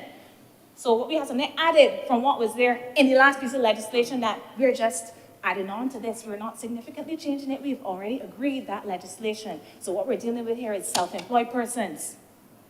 4G, a removal of 2 at 6 in this current legislation. At 9A, 1 and 2, we have additions, 9E and F added, 11 capital A, C, D, and E added, 11 capital B, comma B added, and then we have the roles of the two chiefs that I spoke about, 11C, 11D, 11 capital E added, 11G, substantially changes the employment of public officers, and I believe that this was addressed already in here. 11N2, we have an expansion. 11X, a change of the date for the commencement of the actuarial reviews from March 2024. 11CC 2A2, 11CC3, 25B, we have an addition to section 30A. And this has to do with unemployment benefits. And this is a significant addition. This is not a little one-line addition. That is a significant addition. Now, we're not looking at that in here. We're supposed to just skip through that and talk about the very important issue of ensuring that persons who are self-employed pay their contributions so that they get coverage. We're supposed to skip over that. Don't discuss that. That's not substantive. That's not of substance. At 11, we have a more sensible approach to dealing with the schedules than that jumble up thing that we did last time, where Schedule 2 was 1 and 1 was 3 and all kind of business. We have the new second schedule. This is a significant change, as I've already said, that changes the pensionable age, people pensions. That is not a minor thing. I know we talked about it in here before, but we did not legislate it. We are legislating it today. That should be made clear.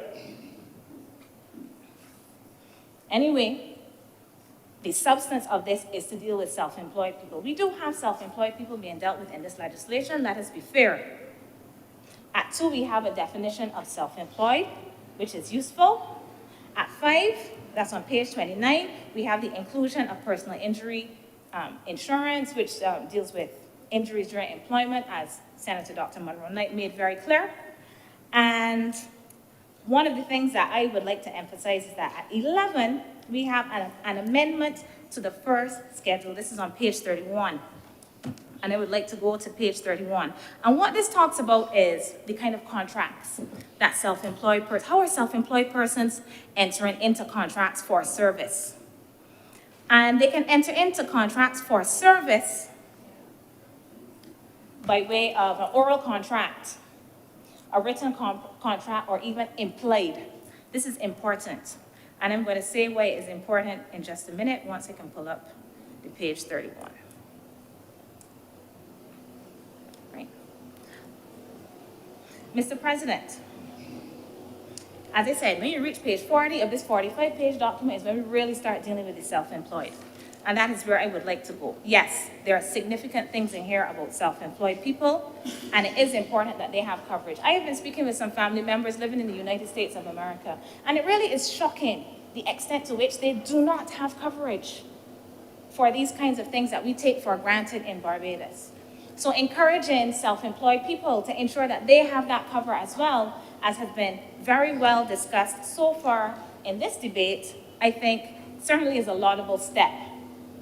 I know the jingle from the NIS. It says, pay your contributions by the 15th of the month.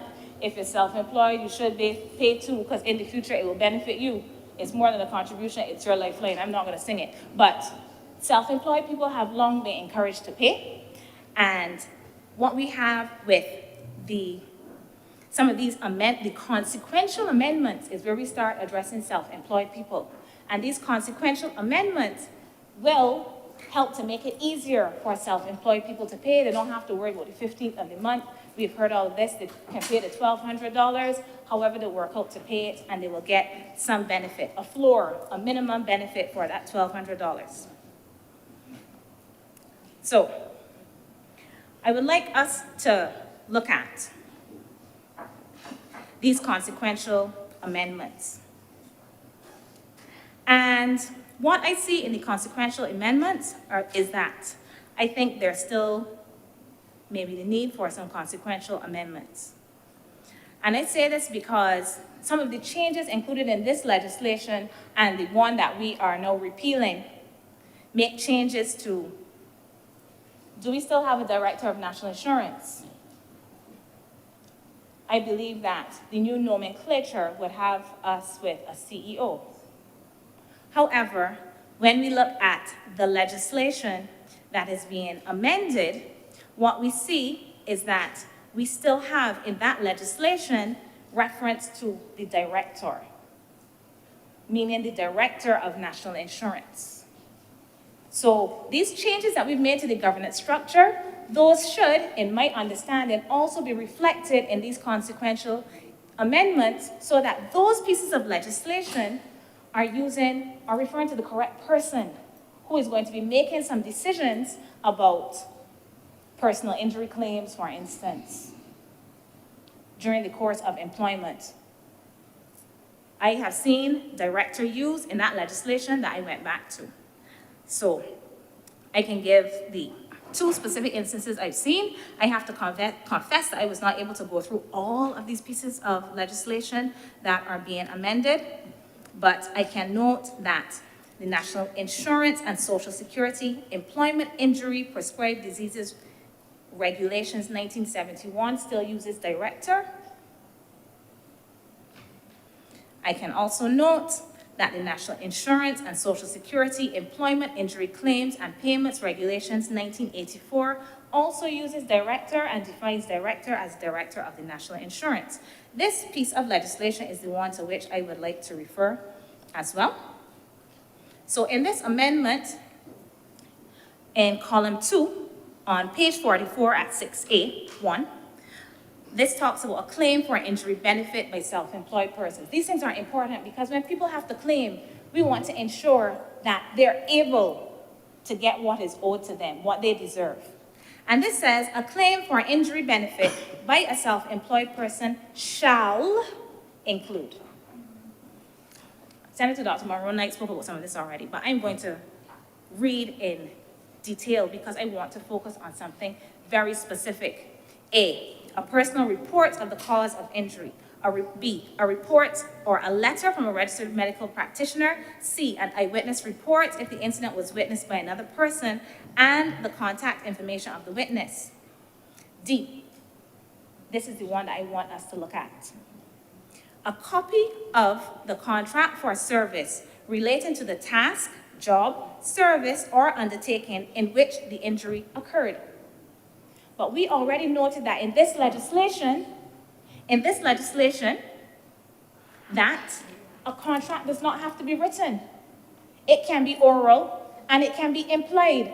This legislation has this laid out very clearly, not once but twice. Once in the consequential amendments and once, as I noted, also on page 31 at 11. Shall is the word used.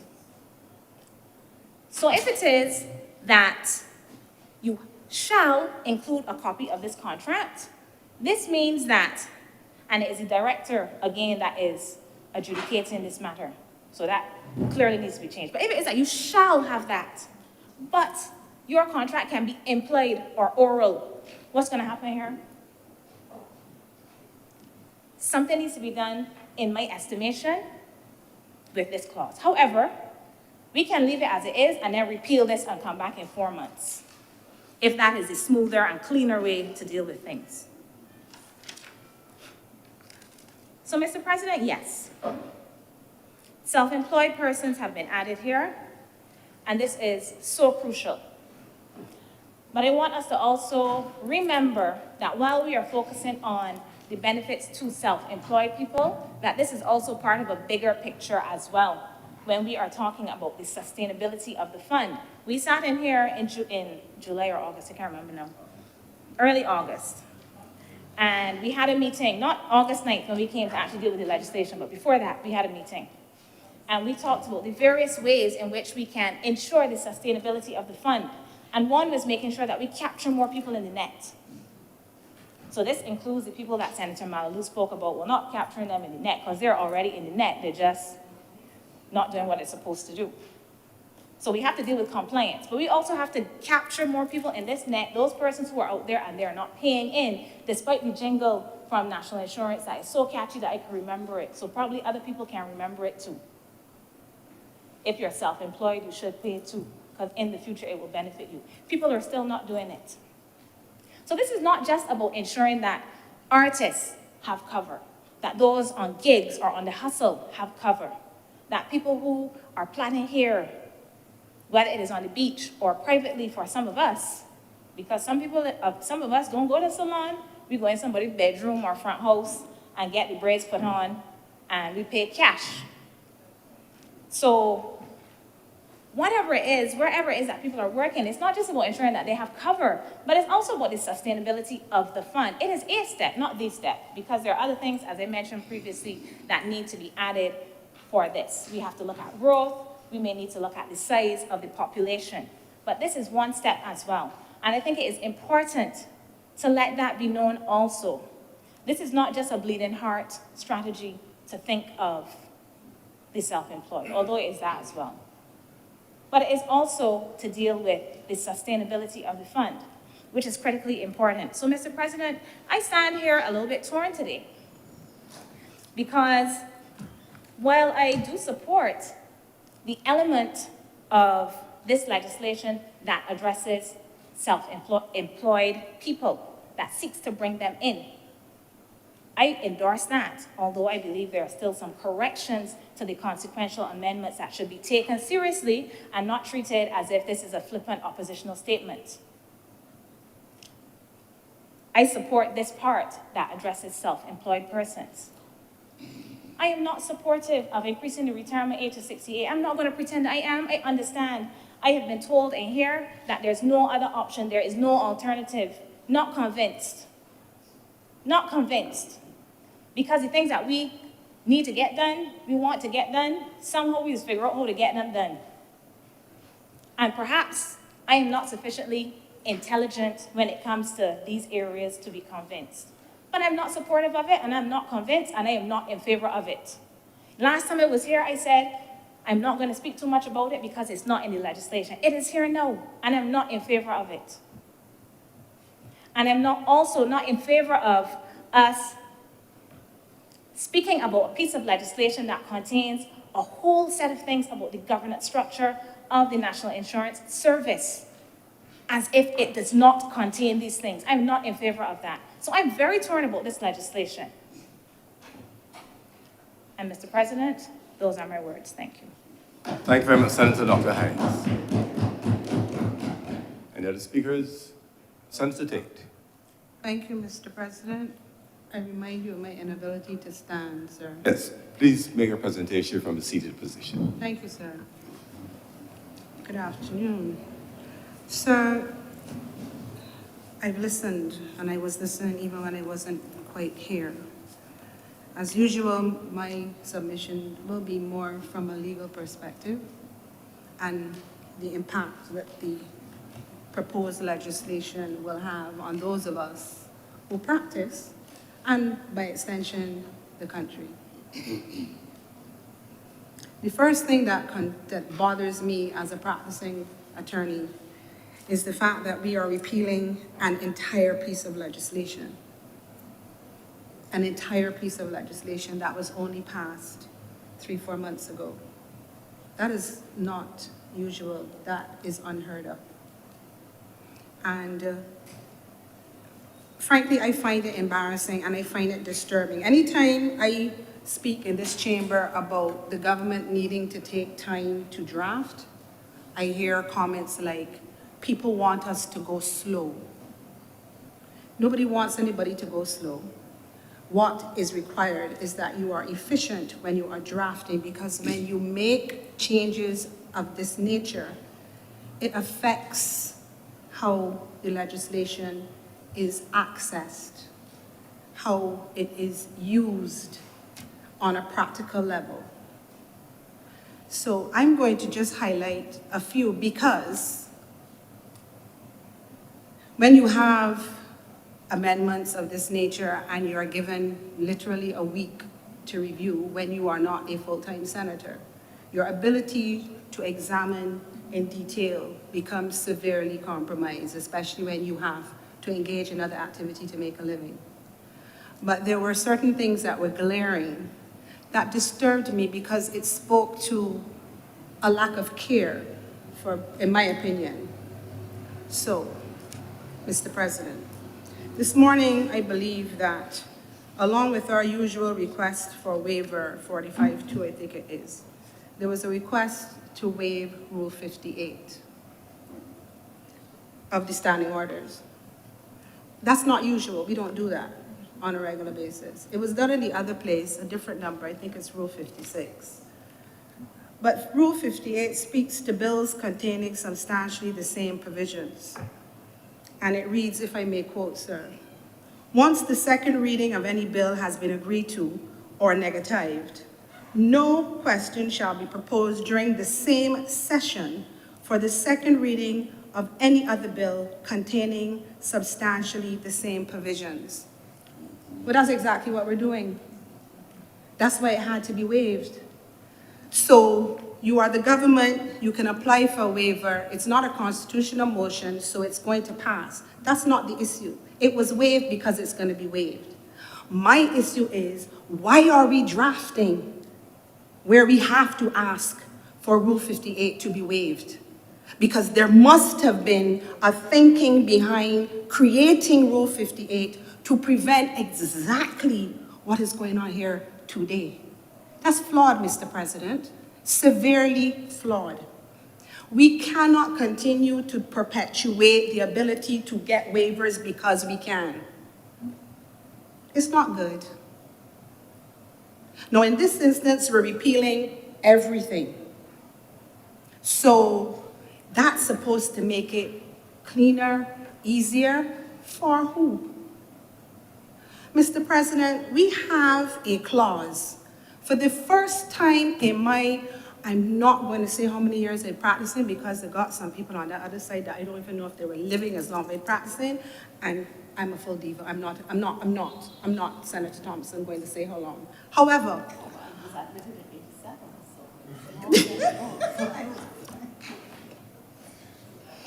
Mr. President, I digress. We have, which is, I have never seen in my life, Mr. President. When you see Clause 11, Mr. President, we have a clause that goes from the letter A. And I'm going to do it by the page because everybody doesn't read legislation. Let's start. We start at page 12 of, and for purposes of this morning, this afternoon, sir, I'm going to refer to the amendments as Amendment 1 and Amendment 2 so that we all know what I'm talking about. So Amendment 1, for clarity, you came, you debated. I didn't debate NIS. I can't manage an NIS and an integrity bill in the same week. I don't have the mental or physical capacity. So I focus on integrity. I did not debate NIS. So I take no responsibility for the outcome of what transpired for the 6 hours and 55 minutes. I was not here. Sir, my body hurts.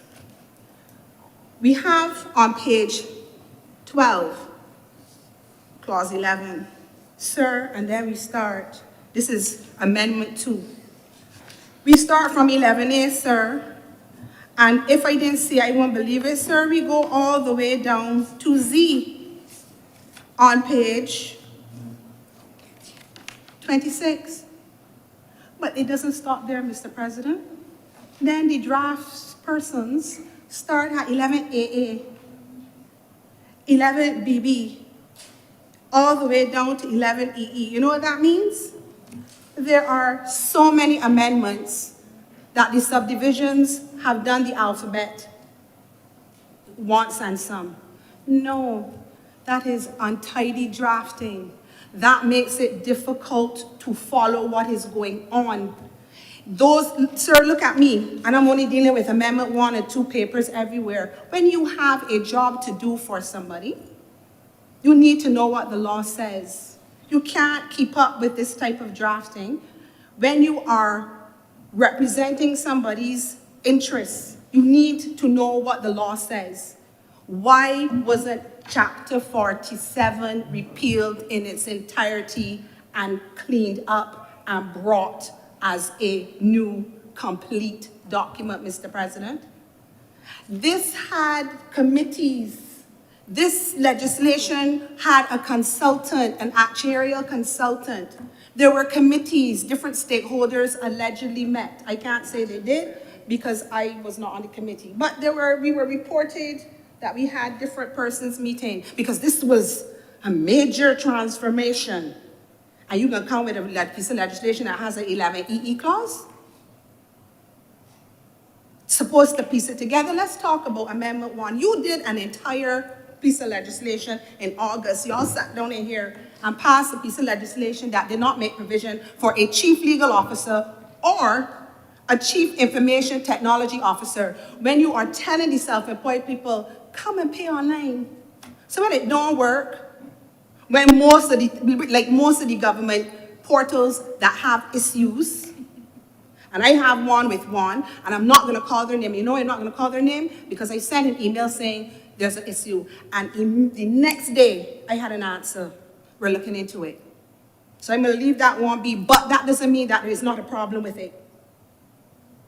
There are a number of government portals we are being encouraged to pay online. You can't get a receipt, you can't get it to happen, but you want us to pay online, and you did not include in your chiefs, a chief in technical or in information technology officer. What you mean, Mr. President? And you did not put in a chief legal officer, and you got a bill that confused. How you mean? And the hurtful part is there is an outstanding chief currently in position. How you ain't put him in? So you gotta bring him back in. But here's the thing, talk to me, y'all, really? Let's talk about what you've done. So you tack them in,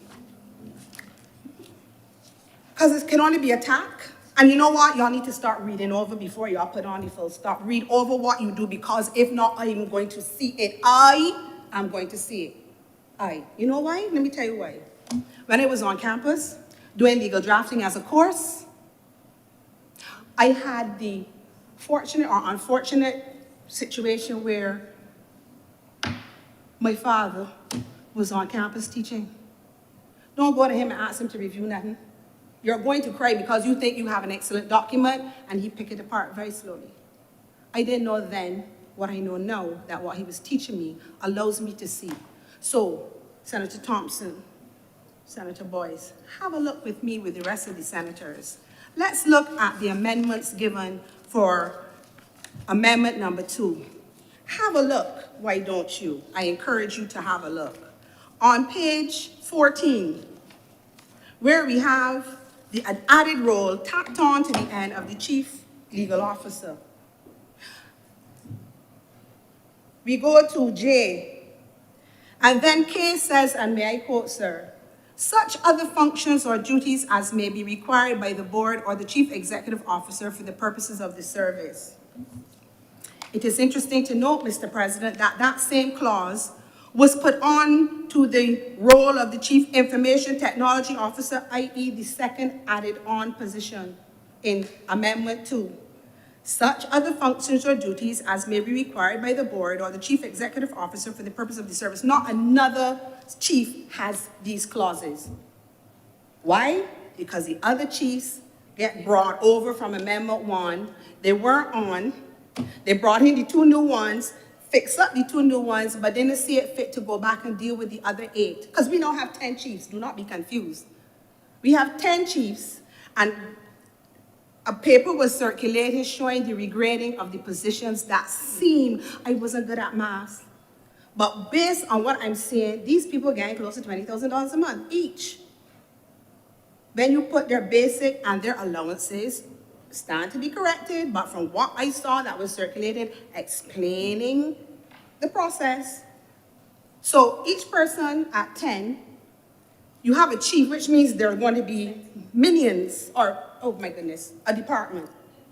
Each person is going to have a department. You can't have a chief and they don't have a department. Where are we putting these people? How are we getting them paid? And why are we defining the positions in the legislation? When you want to upgrade, when you want to change, you got to come back to Parliament. Amendment number 72, what you mean, Mr. President? Put the chief executive officer and other staff as the board may think fit, and call it Wally. Beg your pardon, I'm in the Senate. Make it so. You have put all of these people, anytime you want to change it, it is a statutory amendment for which you have to come to Parliament. You're confusing the place. I like how the government always does things to make me appear to be very, very bright. Mr. President, what is a chief people development officer? What is a chief people, you mean a human resource manager? What is a chief? I understand that the government wants to disassociate itself from certain things. I understand the government wants to put their stamp, so we're not the department, we're not the office, we're not the service. Hallelujah. But why are we going to a chief people development officer? And when we have, and I believe it was Senator Malalu who listed all of the chieftains. We have a chief executive officer, finance, people, operations, investments, policy, risk, internal, legal officer, chief information technology officer, that y'all almost left out, but you're gonna need him to fix it, but excuse me, because y'all want the self-employed people to pay online. Why? Why do we have them listed? And why, if we have a chief, why we need some of these other officers? Help me to understand what is the plan. What is the plan? And of particular note too, is that in Amendment 1, the role of the Chief Executive Officer made reference to, bear with me, sir, because it's a lot of paper. Because I can't do online, I have to do paper. And on that note, sir, I'm going on record again as I'm here, asking for access to the laws of Barbados updated for the senators who are being called upon to pass legislation without having proper access to the laws of Barbados. To do this properly, we not only needed access to the amendments, we also needed access to the Principal Act. Stop asking underpaid servants to go beyond the call of reasonableness. It is ridiculous. Okay, now, I'm back again to the Chief Executive Officer in Amendment 1 had a subclause 2 that said, subject to the approval of the minister, the Chief Executive Officer shall receive such salaries and allowances as the board determines. It is not in Amendment 2. So what that means, this does not apply to the Chief Executive Officer anymore? And why is it only the Chief Executive Officer and none of the other chieftains? And I feel it's nothing so sinister. I feel it just got left off because nobody was reading properly.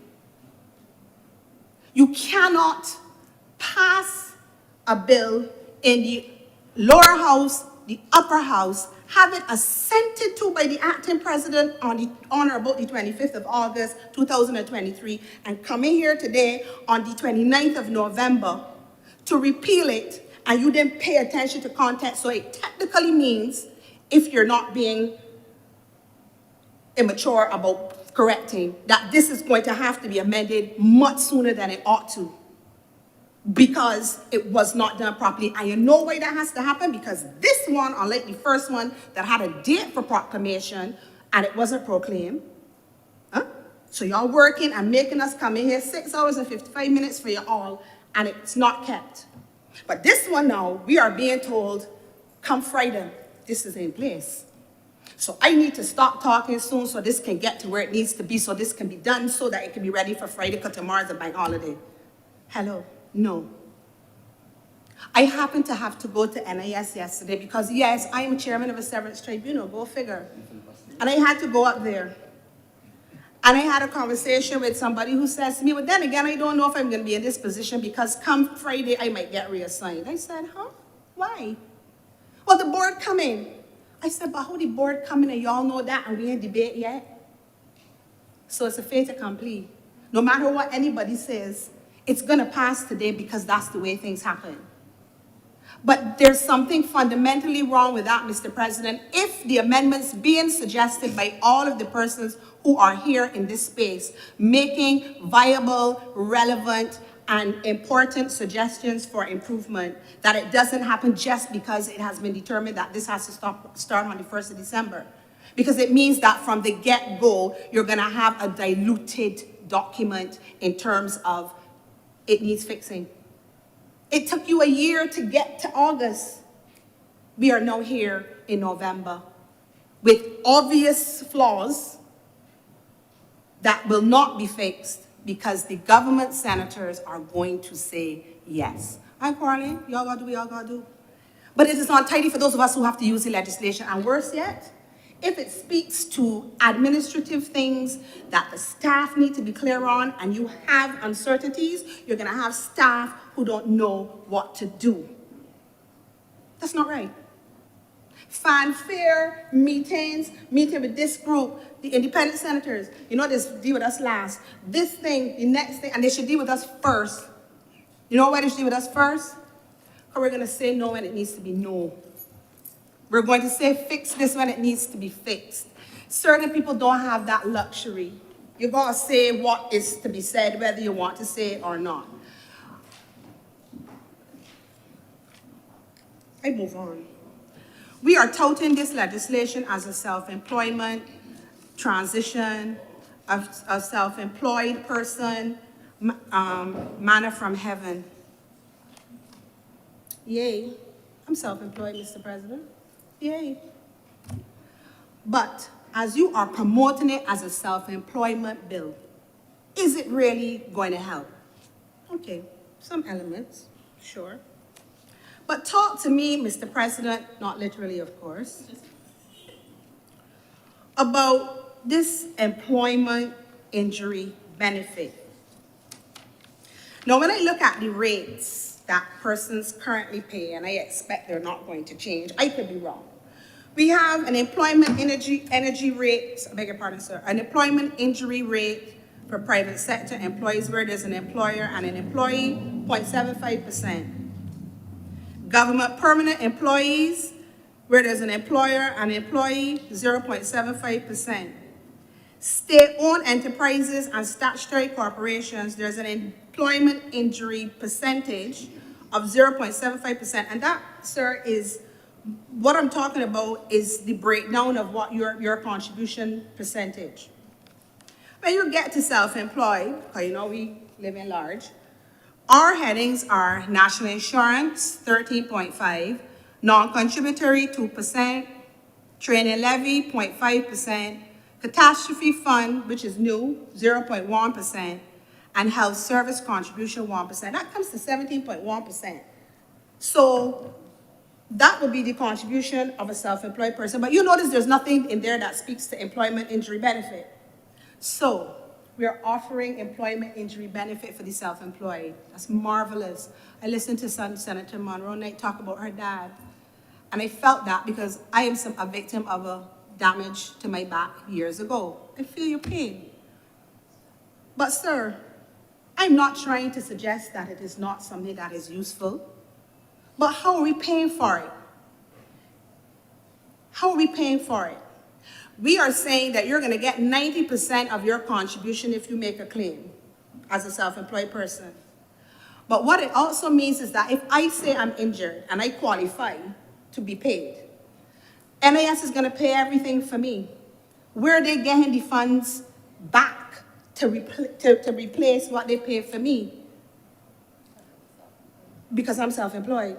No, Mr. President, A few weeks ago, I left Barbados to go and have a PET scan done because it's not done in Barbados. I had to travel. If NIS had to pay for me, they would also have to pay for my paying fare. If I can't travel alone, they have to go with somebody. When I get there, they have to pay me because that's what we do. It's our lifeline. But how do we get that? How do we recoup what they're going to spend on me? I have been home, got up from my study, I'm self-employed, went to get a Clorox wipe to wipe my keyboard, and somehow I ended up on the floor, hitting my head against the door that was open, bleeding. Senator Maynard quarreled with me because I was bleeding, I didn't know. If I had been seriously injured and this was in place, how are you recouping the money you're going to spend on me? If I can't drive and you pay a tax, and I have to pay for a taxi, NIS is going to pay for that. MRI, have you had an MRI in Barbados recently, Mr. President? Okay. X-rays, Mr. President. Consultants, specialists. How are we paying for what we are saying to the self-employed people? This is available for you because it's not in their contribution and there's no employer to help top it up. You've got to be real with what you're doing. I'm not saying don't do it, but make it make sense, Mr. President. And on that note, Senator Hines went through and she mentioned the contract for service that you have to prove. So you are offering to pay claim, but the way this is done, and if we use the examples that Senator Monroe used, a lady at a window, a mechanic, which one of them is going to have a contract for service to show NIS that they engaged or were engaged in a particular job? So what you're doing is you offering me unemployment injury benefit, but the chances of me being paid are slim to non-existent because do not feel for 1 minute, Lord, that in the midst of it all, you then tack in at the end, very quietly like a whisper, and I quote, any other information the board may require. So how are you going to, I go in there a morning, and you there, Mr. President, you decide you can ask me something that I can't answer, I refuse to answer, I don't get my injury. Now, I got in here enough time to hear the exchange between Senator Hines and Senator Thompson. I don't want to in any way suggest that anybody tricking anybody, but you gotta tell the people the whole story. Don't make it seem like come on board and it's guaranteed you're gonna get injury benefit. And it's guaranteed that this is gonna happen because you have to qualify, and as Senator Hines rightly said, shall. Some of these are ORs, ORs. A report or a letter from a registered medical practitioner.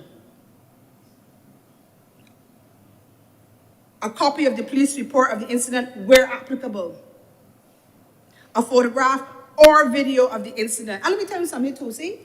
If one of these 12, I was gonna say 12-year-olds.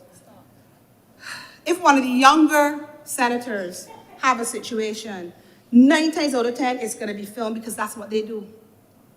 People of my generation will say, shoot, I should have had on my phone. We don't automatically pick up the phone to film anything, Mr. President. So I immediately in trouble. And if you come to me, Mr. President, for a matter, and we discuss what it is, and I say, okay, to do it is $10, and you pay me my retainer fee of $5, we're not necessarily gonna have a contract of service, or for service, or whichever contract it is. I don't immediately, as a self-employed person, do contracts. We have an oral contract. How are you giving NIS a copy of an oral contract to prove that we had a contract going on? Make it make sense. You're saying you're helping people. You want to capture the self-employed people to help fund what you have to do when you need to have the fund bolstered. Tell them the whole story and make it make sense, Mr. President. I don't want to say mislead, but Kadir, a gardener that coming at you who is self-employed will not have a contract of service with me. A mechanic that's fixing your car, bodywork man, hairdresser, nail technician, anesthetist, masseuse. They're not gonna have contracts. And the thing about it is, that is one of the documents that must be required. And it makes sense, because to pay, you have to prove. So, it's either that, or some of everybody's gonna be able to claim for some of everything, and then the fund is gonna have a different problem. You're gonna have the self-employed people on board, but there's the potential that they could be draining it because they're finally able to claim when they have a situation, but then there are gonna be some who don't have situations that also claim. So that's what that clause is supposed to be dealing with, fine. But what about the rest of the people who have legitimate claims but don't have a contract of service? I'm just asking, Mr. President. I move on. Sir, I believe that this legislation speaks to a private pension plan. I'm trying to understand why that is necessary. I might have missed it in the 6-hour, 55-minute debate. But the pension plan under Chapter 25, as I understand it, is managed by the NIS. I could be wrong, but I don't think so. And yet, there is a clause that speaks to within 2 years, there's going to be a new private pension. So what's wrong with the pension that is established pursuant to Chapter 25, the Pensions Act? And why are NIS people going to be taken out and have their own private pension? It just makes you wonder, who is going to benefit from this private pension? I'm just wondering out loud because it's in the legislation and you let me see it. You can't have the same people who are managing it not being a part of it. It allows for questions to be asked. Sir, I believe that I'm needing to head to the finish line. I have a question. You have now 10 captains. In Amendment 1, you had a board of 9 directors. In Amendment 2, beg your pardon, and in Amendment 1, you had 8 capitanos, 9 members. Now you have 10 captains, still the same 9 directors.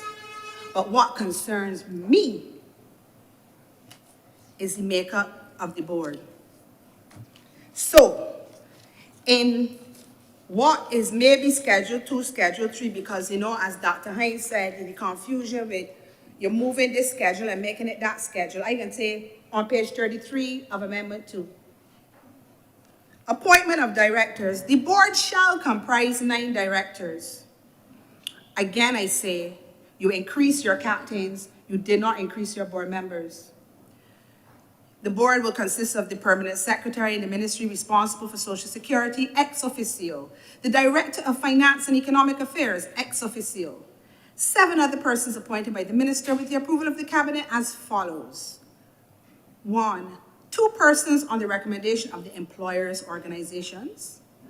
2 persons on the recommendation of workers' organizations. And 3 persons who possess expertise or at least 10 years experience in law, finance, accountancy, management, corporate governance, economics, pensions, investments, or other skills appropriate to Social Security matters. Mr. President, how are 9 directors, not even 9, how are 3 persons supposed to encapsulate all of those very relevant areas? How? This bill makes provision for the establishment of various committees to manage the people's money. This bill has 10 captains. So a board meeting should be expected that each captain should be reporting to the board every time there's a board meeting. Or every quarter, however they do it. How are you supposed to get this done when you only have 3 people allocated to all those various areas? And don't tell me that the chairman could be a lawyer, because there is no chairman of no NIS board who is not going to be senior, who has a practice that is going to be able to do what this bill suggests will be needed for the new NIS service. Y'all don't pay enough money for that. You can't tell me that the Director of Finance and Economic Affairs is going to be dealing with the finance, accountancy, and economic and pension issues. No, no. This board needed to have been expanded to line up with the captains, I beg your pardon, the chiefs that were chosen, because the board is managing the NIS. The board has to be able to direct, to hear from and direct chiefs. This is not realistic. So what we can do, bring in consultants? We can pay for consultants? That's how we're gonna say we're investing the money that this entity is supposed to generate as a commercial enterprise? Spend it on consultants? No, make it make sense. If 9 were for 8, you can't have 9 for 10. But you know what that sounds like? The same thing I complained of when I started. You added, but you didn't look back to make it cohesive. That concerns me, and that actually offends me as an attorney, because you are not paying the type of attention that you should be paying to the drafting that you are doing with these documents. It's unheard of that you're repealing an entire act. You didn't even think it was good enough to proclaim it. 3 months, 4 months later, you bring a new one. That's an abomination. That's what I say. I am ashamed for the government. You took so long to get to this point, and then on top of that, you do this untidy repeal. You do not repeal the substantive act and bring a new one. You have 30 seats. You have everybody who has to do what you say. Get it done and do it properly. Every time we look around, Senator Nichols is doing something. He's an arbiter. He's a this, he's a that. Put him to be responsible for fixing the draft. Sir.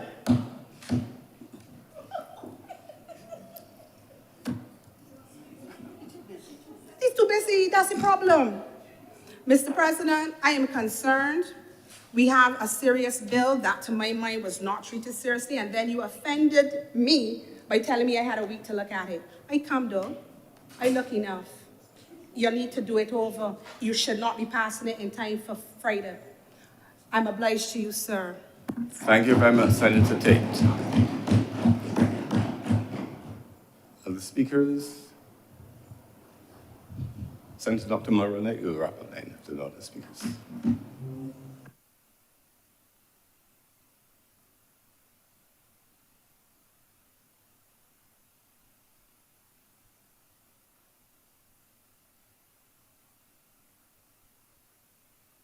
Senator Dr. Moroni. Mr. President, thank you. I do not beg that the sitting be suspended for lunch until 10 minutes to 3. Sorry, but these are not going to help me because it's just readers, so I can't. I think it's 10 to 3, until 10 to 3. The question is that this sitting be suspended until 2:50 p.m. today. Honorable senators in favor, please say aye. Aye. Those against, please say no. Methinks the ayes have it. This sitting is suspended until 2:50 p.m. today.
respect of, first of all, the fact that we have a transition to a board, and that a board essentially may not necessarily give us the results that we want in terms of having a national insurance and social security service that is right size and operating as efficiently.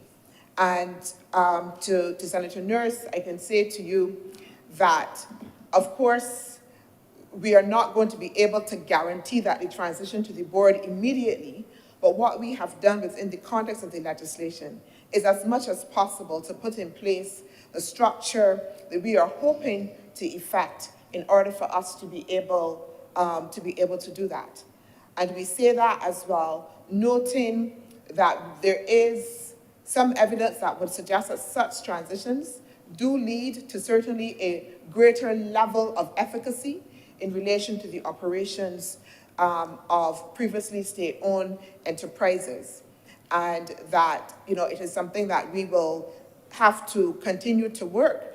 And the number of persons that's been talked about there, the number of positions that we have put in place are intended to be able to allow us to be able to manage as best as we can. There was also a question raised in relation to what is going to happen now that we have all of the persons, all the employees, former employees, transitioning now onto this new entity that will be called the service and that will be run by a board, and what will happen in relation to the payment of their salaries. Currently, I will let you know that those salaries were actually paid by government and then reimbursed by the NIS. So the NIS was already in a position to take on those salaries. The budgeting would have already been done in order to be able to estimate that the new entity will be able to manage that cost effectively. Yeah? In relation to the challenge around the technology, and we have challenges as we move to have the self-employed go online, and how are we going to respond to the fact that in other areas of government it is not working as efficaciously as we would want it to.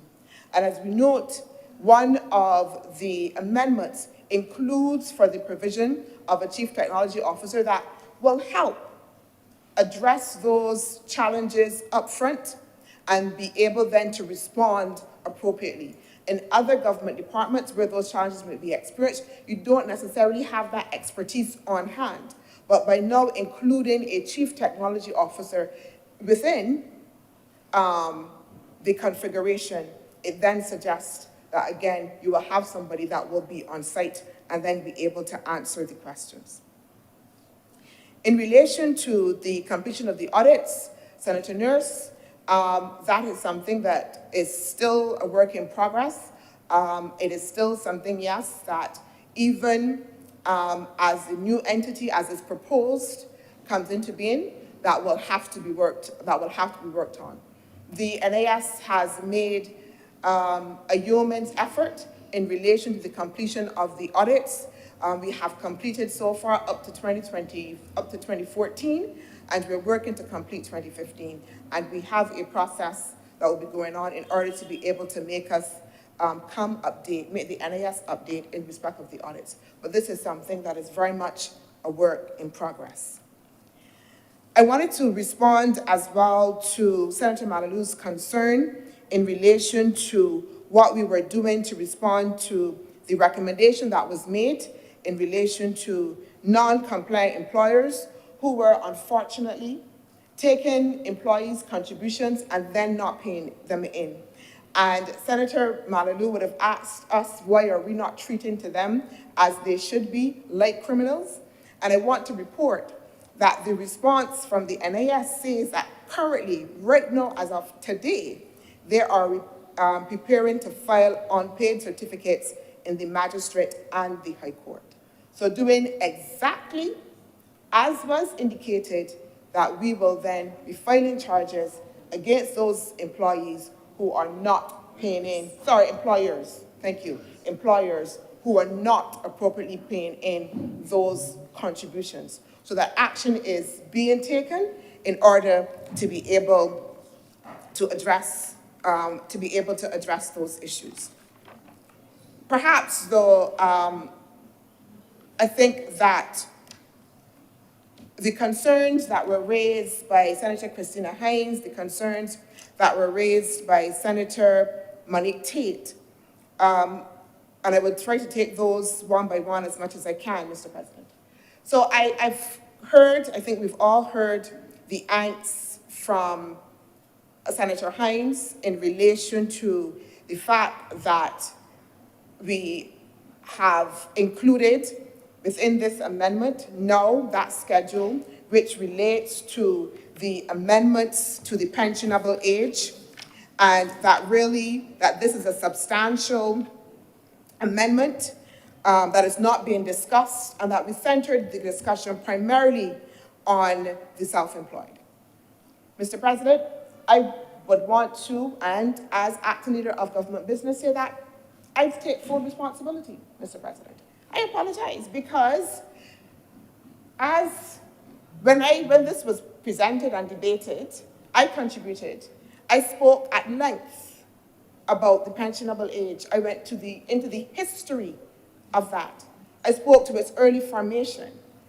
I traced and even went back to the statistics, Mr. President, on how the process evolved. So in presenting, Mr. President, today, I may have erred in not also as well bringing that debate back because I may have taken it for granted because we would have had a full ventilation here previously. So that is my error, Mr. President.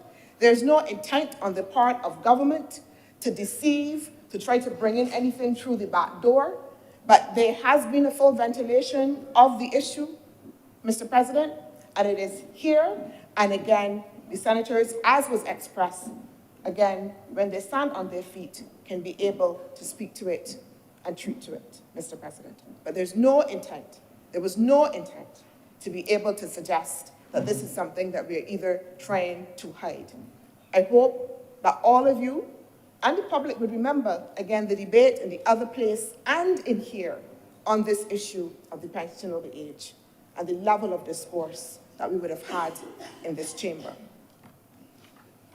Mr. President, I also want to speak to some of the areas, the specific areas that were identified in relation to, first of all, the treatment of the injury benefit.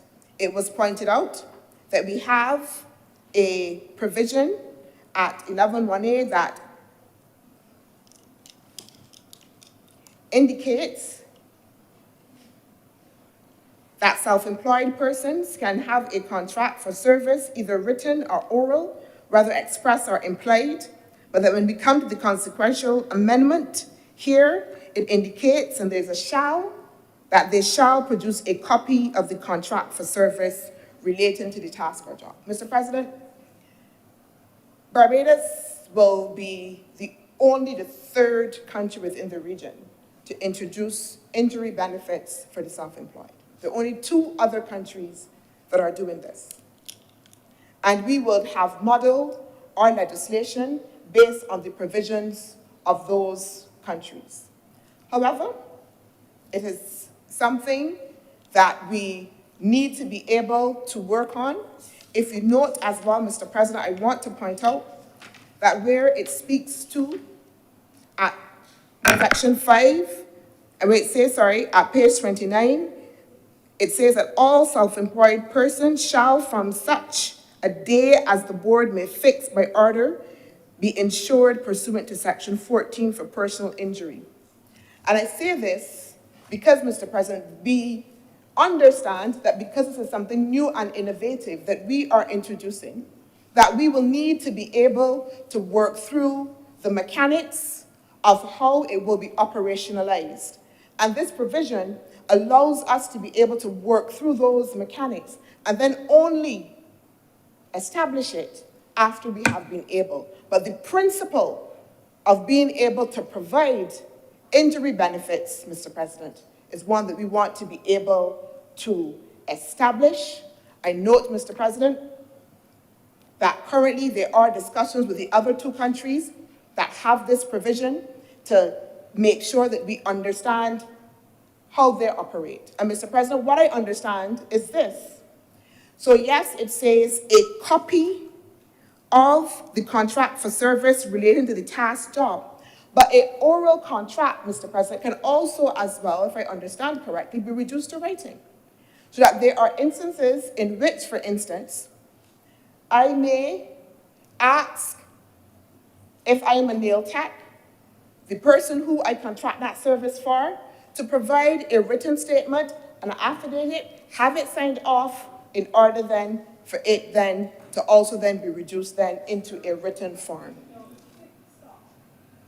And I think, Mr. President, again, from our discussions with the other two jurisdictions that are managing this, Mr. President, that they are also going through and working through. At the same time, Mr. President, we have recognized and we have heard this concern directly. Mr. We've President, heard this- I'm sorry, a point of elucidation, I just am seeking some clarity. When we are getting new things being introduced at closing, do we have an opportunity to respond? I don't want to be rude, but I'm hearing things that really should not be left unresponded to, but we're supposed to be wrapping up. So just for my clarity, sir. A wrap-up of a debate can include answers to questions posed. And there are several questions posed during the course of the debate, which the person wrapping up is free to respond to. But that would not be considered new material. What I'm saying, sir, is that when the wrap-up has information that could be confusing, not true, or misleading, and it needs to be clarified, are we at this point, meaning everyone other than the person closing up, allowed to respond, or we just have to listen to it and hope that? Points of order can Okay. be used, elucidation, objection, and the usual points of order, but Thank you. not a substantive debate reply. As I'm supposed to say, as the court pleases. Thank you, sir. Thank you. Continue, Senator Dr. Mulroney. All right, thank you very much, Mr. President. I also want to note, Mr. President, that there were also concerns in relation to the specific provisions relating to the new roles and identified positions within the amendment. The role of the Chief Information Technology Officer was noted as well. We noted that there was an additional K on the Chief Legal Officer. That was also then an H for the Chief Information Technology Officer that related to the provision that says such other functions or duties as may be required by the board or Chief Executive Officer. And the point was made that this then did not apply to the other officers, as well. I want to indicate, Mr. President, again, that we have here general terms, but that there will also be specific terms of reference. And we all know that in our specific contract as well, there is always that provision that says, and any other duties, Mr. President. So that, yes, it is true, Mr. President, that right now, that specific clause only attends to the Chief Legal Officer and as well the role of the Chief Information Technology Officer, Mr. President. Mr. President, I want to say that Mr. President, on a point of order, though, to suggest, sir, if I may, Yes, please. that because it's not on the other chief's description that it can be included in the contract is not true, because the legislation has actually stipulated what the contract is to contain. So to go outside of that is to call for an amendment. So no, it is not correct to say that because it is a standard in a general contract that you could put it in. The government, by virtue of restricting themselves with the contract, with the legislation, cannot go outside of what's in the legislation unless they're going to come back for an amendment. So please, I find, with all due respect, that I don't want to tell anybody what to do, but trying to answer legal issues when you're not a lawyer may not be the best thing. Thank you, Senator. I'm sure that the Senator was not proposing to go outside of the law. then leave it, because to suggest that everybody knows that a contract has a standard, you cannot do it. Because you did not just say a CEO and other staff, by virtue of actually documenting what each chief is supposed to do, you have to put that and only that in your contract. So the general clause can only properly go into the contract of the chief legal officer and the chief information technology officer, Mr. President. Much obliged. Yes, ma'am. Senator Dr. Morrow. Mr. President, thank you very much. And I'm so advised. I'm not a lawyer, so taking advice from the technical persons. Mr. President, I do want to say as I wrap up, we have heard the concerns, and we are going to give an undertaking for those areas of concern that we are prepared to meet with the independent senators that have so raised those concerns, Mr. President.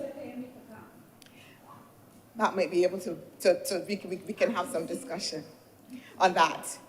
If they so wish, it is voluntary. We are not forcing.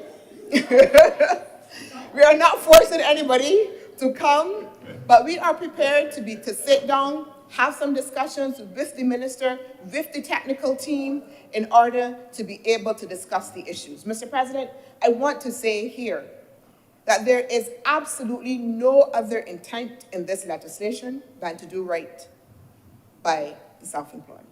I want to say as well that we might be able to agree that we have some imperfections. Mr. President, you know I always start out by always saying I am the one to have an honest conversation. Yeah? Always do, Mr. President.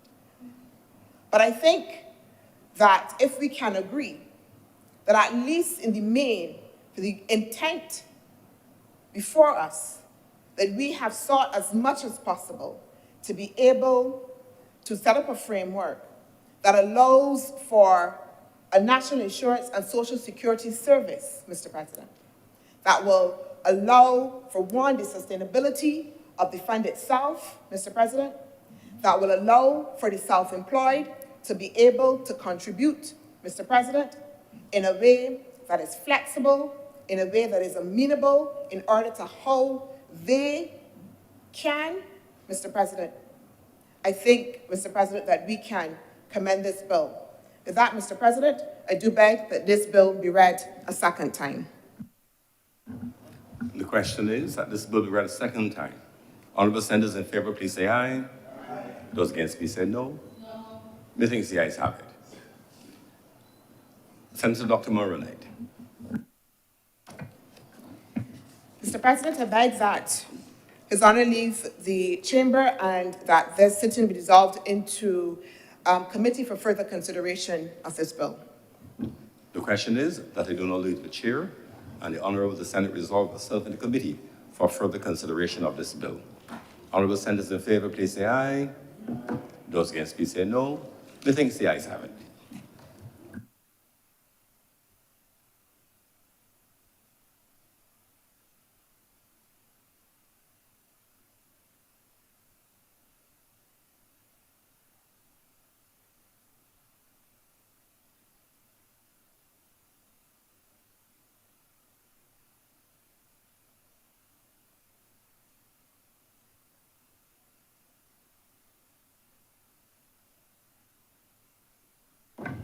The Honourable Senate is now in committee. Clause 1. Madam Chair, I beg that Clause 1 stand part. The question is that Clause 1 do now stand part.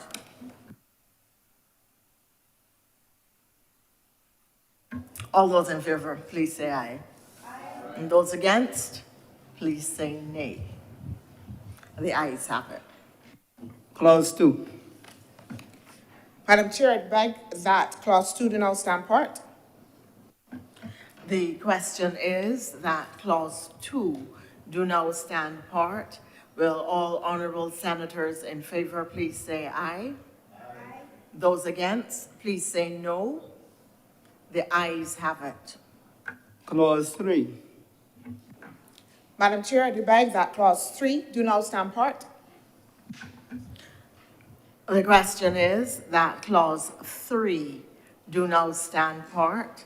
Will all honorable senators in favor please say aye? Aye. Those against, please say no. The ayes have it. Clause 4. Madam Chair, I do beg that clause 4 do not stand part. The question is that clause 4 do now stand part. Will all honorable senators in favor please say aye? Aye. Those against, would you please say no? The ayes have it. Clause 5. Madam Chair, I beg that clause 5 do not stand part. The question is that clause 5 do now stand part. Will all honorable senators in favor please say aye? Aye. Those against, would you please say no? The ayes have it. Clause 6.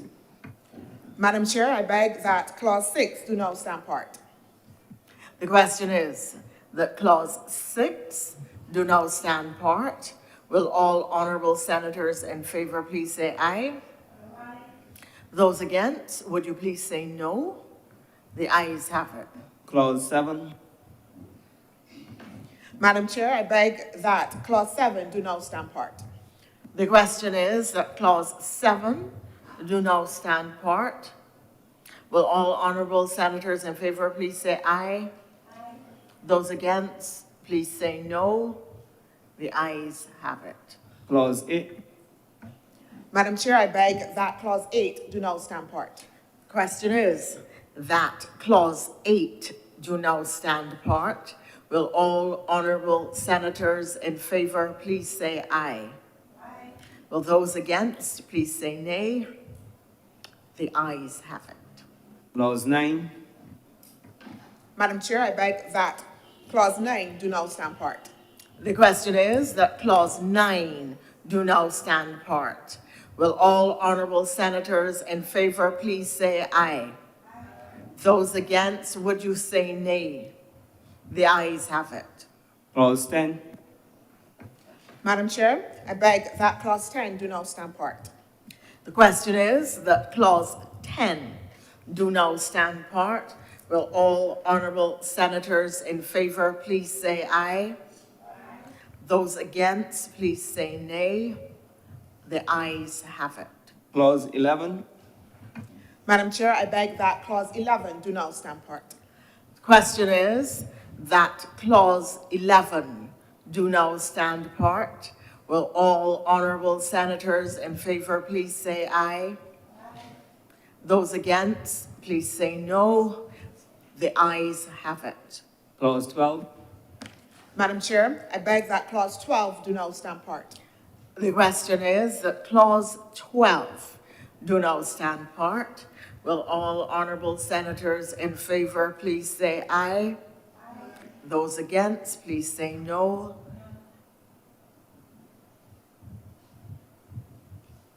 The ayes have it. Clause 13. Madam Chair, I beg that clause 13 do not stand part. The question is that clause 13 do now stand part. Will all honorable senators in favor please say aye? Aye. Those against, please say no. The ayes have it. Clause 14. Madam Chair, I beg that clause 14 do not stand part. The question is that clause 14 do now stand part. Will all honorable senators in favor please say aye? Aye. Those against, please say no. The ayes have it. Clause 15. Madam Chair, I beg that clause 15 do not stand part. Question is that clause 15 do now stand part. Will all honorable senators in favor please say aye? Aye. Those against, would you please say no? The ayes have it. First schedule. Madam Chair, I beg that the first schedule. Sorry? The first schedule be the first schedule. Do not stand part, sorry. The first schedule be the first schedule to the bill. The question is that the first schedule be now the first schedule to the bill. Will all honorable senators in favor please say aye? Those against, would you say no? The ayes have it. Second schedule.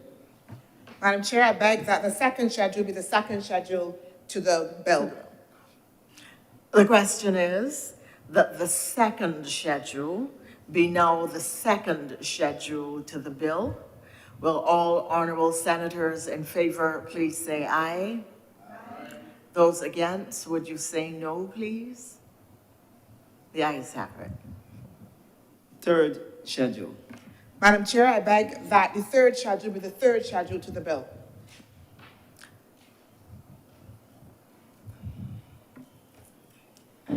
Thank you, Madam Chair. My question is on the third schedule. I raised some issues about the consequential amendments, notably the continued use of the term director in the legislation referred to, although this legislation deletes this term, director, from the act. I am of the opinion, which could be incorrect, but I'm going to ask whether we need to have a change made to these pieces of legislation that continue to use the term director, defined as Director of National Insurance, when such no longer exists. So on the question posed, I am looking to the clerks for direction. I just want to be sure that we have got the correct process. The question was not put. Can the objection properly be raised before the question is put? Okay. That means there is a question before the chamber.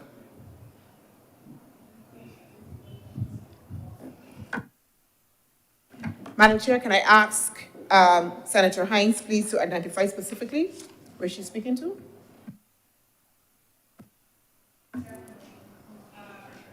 Sorry. Certainly. So if we look at the consequential amendments, I'll find the specific ones. I have not looked through all of these pieces of legislation, but the two that I looked through, which continue, my thing is not scrolling, to have the term is at 5. So at number 5, am I looking for it now? No, I'm looking at this legislation that we're dealing with. This bill, yes. Once I have the correct one. Third schedule. So here we have it. Just give me a moment, please. The thing is not scrolling as fast as I want. I should have probably bought paper too. So at 5, director is not noted in here, but the legislation that we are amending with the consequential amendments. So I noted at number 5, which is on page, okay, so number 3, the national insurance, and that is on page 43. The National Insurance and Social Security Employment Injury Prescribed Diseases Regulations. When you go to these regulations, the regulations use the term director.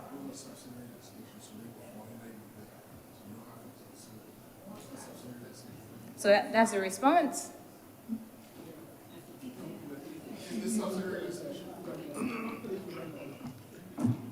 May I please, Madam Deputy President? Yes, Senator Nichols. I'm grateful to Senator Hines for raising this point.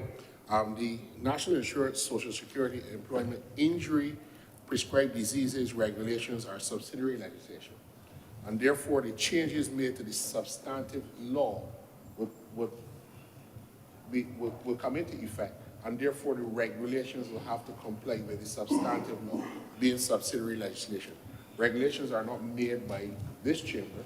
They're made by the relevant authority who's empowered in the act to make regulations. So therefore, the regulations will automatically have to be amended to align with the law of the land. Thank you, Senator Nichols. Senator Hines. Thank you also, Senator Nichols.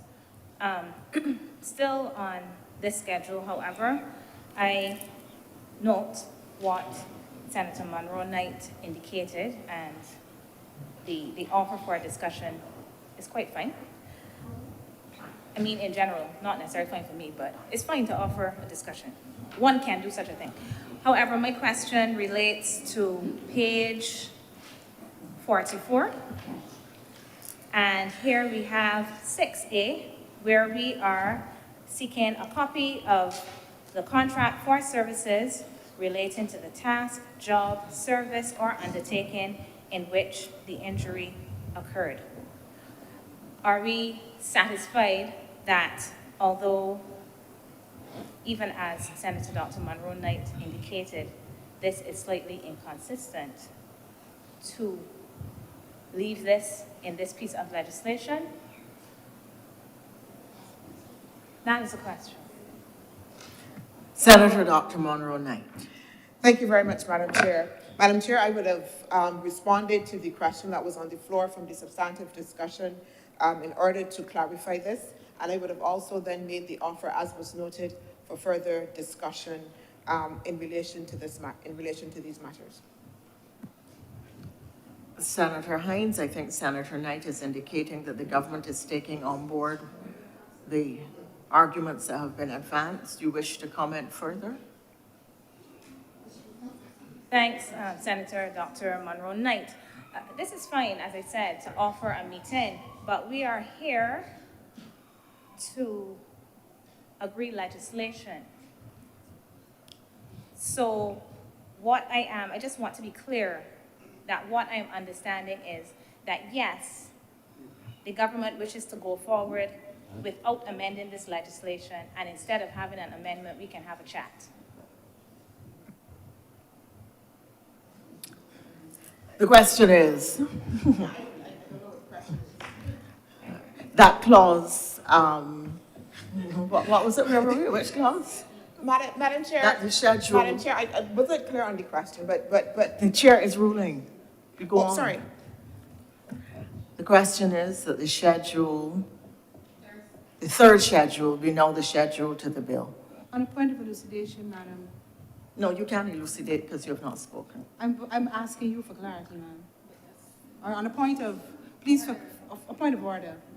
I would just like to know if the discussion as it relates to having a meeting with the independent senators to assist with drafting the bill is going to take place before we finalize passing the bill today. The chair is not aware that that is a proper use of the committee process. And therefore, the chair is ruling that the third schedule be now the schedule to the bill. And if there are to be conversations thereafter, that is not a matter for the chair nor for the committee. As the chair pleases, ma'am. Thank you.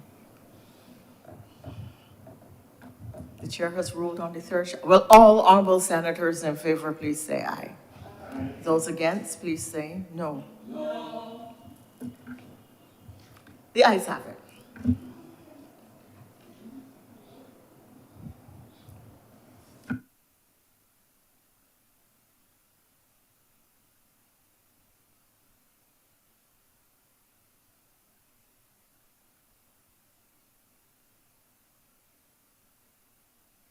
Report.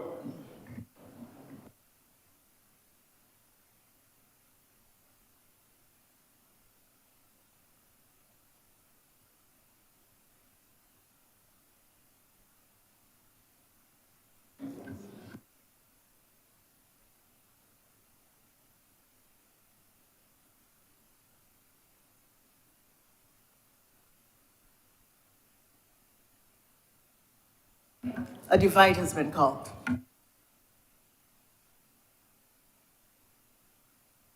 Yeah. Oh. So what is the nature of the divide for which you are calling? Thanks, Madam Chair. It sounded to me like there was a rousing no when we took the vote on the schedule, so I was seeking a division on that. If it was indeed that the ayes had it. I don't know that you can question the chair.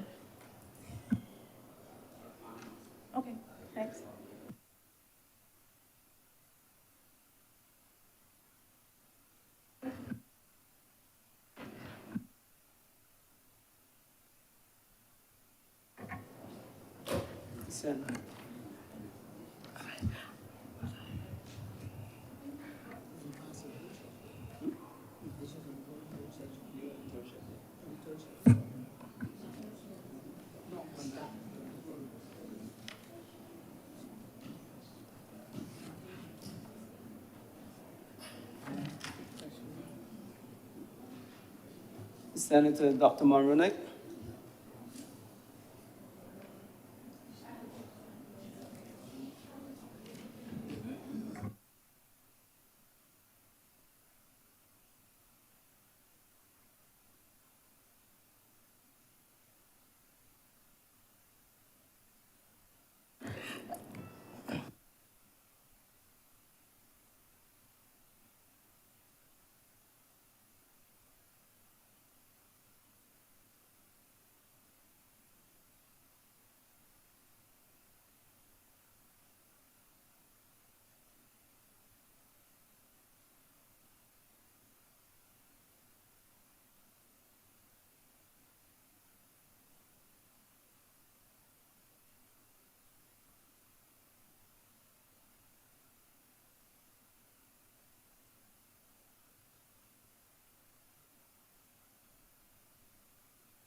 Before we had our conversations around the table, a divide was called on the question of whether the ayes have it, to challenge the numbers. In the case of a divide, there is a count of the persons in the chamber and voting. We accept that a divide can apply to a ruling on the numbers relating to whether or not the ayes have it or whether or not the noes are in the majority. I will ask the clerk, therefore, to put with clarity so each side understands for what they're being asked to vote, and we will have a head count on the issue to determine whether we close this or we continue. Madam Chair, just to further clarify what you have just said, in the standing orders on the collection of voices, because there's a section we really are. Which standing order is that, please, for the Standing order purpose of the 41. public and those in the chamber? Would you identify the standing order and read it? We do not want there to be any level of opaqueness in relation to this Standing matter. Order 41, under the rubric Collection of Voices.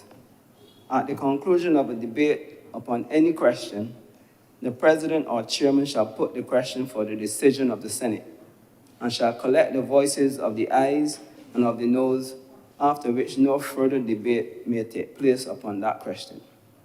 41.2.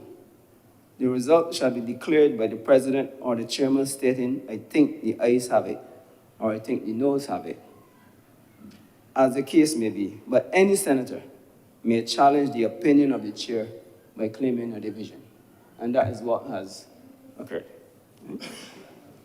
Now, on the decision of questions, except as provided, this is Standing Order 40, Madam Chair, except as provided by the Constitution or in these standing orders, all questions proposed for decision in the Senate or in committee shall be determined by a majority of the votes of those present and voting.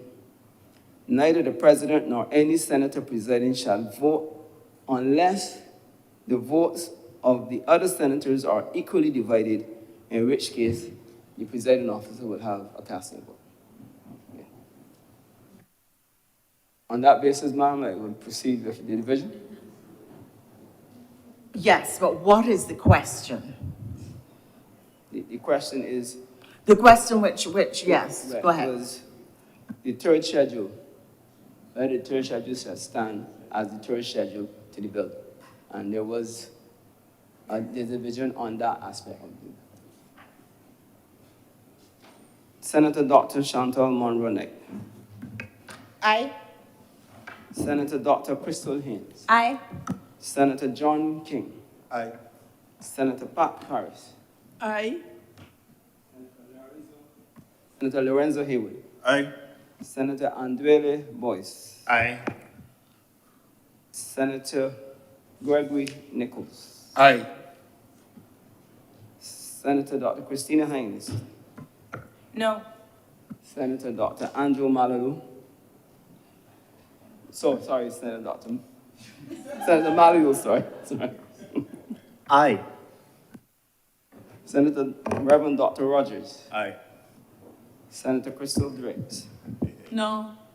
Senator Monique Tick. No. Senator Christopher Maynard. No. Senator Lyndall Nurse.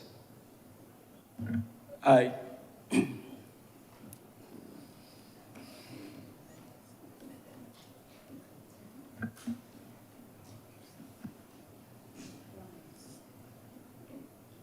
Madam Chair, the results of the division, 10 honorable senators voted in favor and 4 honorable senators voted against.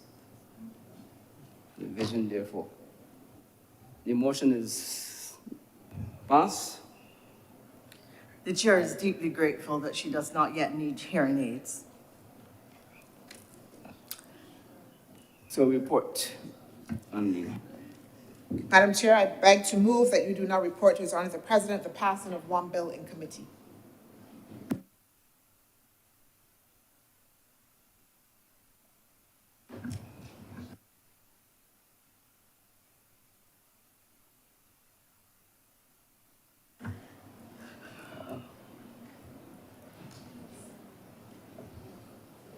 No, I know exactly what I'm supposed to say. I'm just, I just wondered if we haven't just had a historical moment. I'm not aware, certainly in the time that I have been in politics, that there has ever been a challenge on the numbers by the chair. Just for way of historical observation. So I think that that is democracy at work. But I think that also you should note that presiding officers, that the fact that a number of people are speaking loudly in their objection doesn't necessarily mean that the numbers are carrying, because the presiding officer is watching the faces and the mouths and the noddings and the shakings of the heads. So you are counting as you sit in the chair, so you know where people stand. Even if 3 or 4 people say, in this case 4 people say no very loudly. So perhaps that might guide senators in the future, and maybe it may not, but this was a very interesting exercise. And it is exactly on the eve of our independence about what our democracy stands for, that we all have to exercise our free will in pursuit of that democracy, and it must be robust, and we must feel free to challenge in the interest of the people of Barbados when we think that is what is warranted. The question is that I do not report to His Honor the President the passing of one bill in committee. Will all those in favor please say aye? Aye. Those against, please say no. And I've heard the voices and watched the faces and the heads and read the body language, and the ayes have it.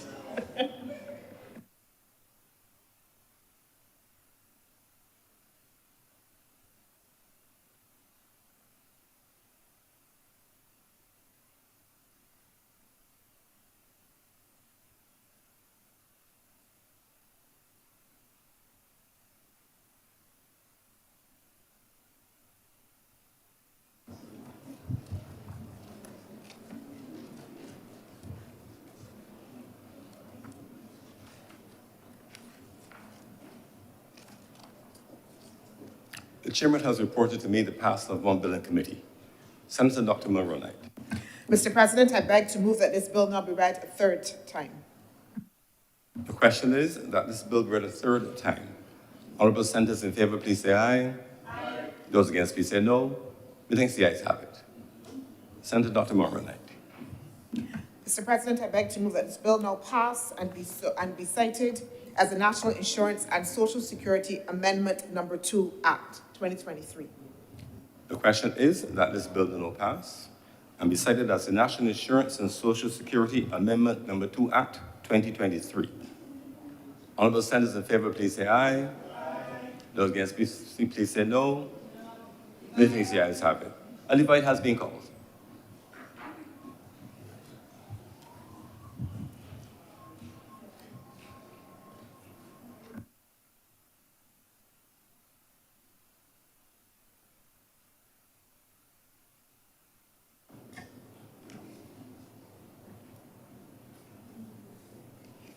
Senator Dr. Monroe Knight. Aye. Senator Dr. Haynes. Aye. Senator King. Aye. Senator Paris. Aye. Senator Haywood. Aye. Senator Boyce. Aye. Senator Nichols. Aye. Senator Hines. No. Senator Malalu. Aye. Senator Rogers, Dr. Rogers. Aye. Senator Drapes. No. Senator Tate. No. Senator Maynard. No. Senator Nurse. Aye. Her Honor, Senator Thompson. Aye.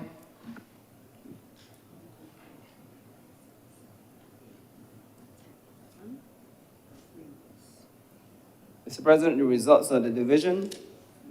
11, Beverly.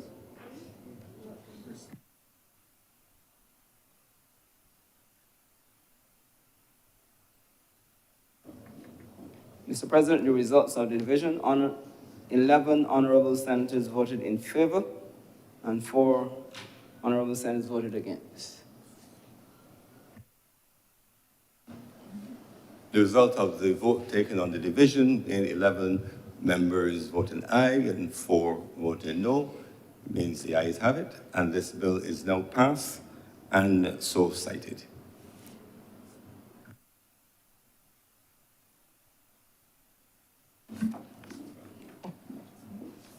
Sorry.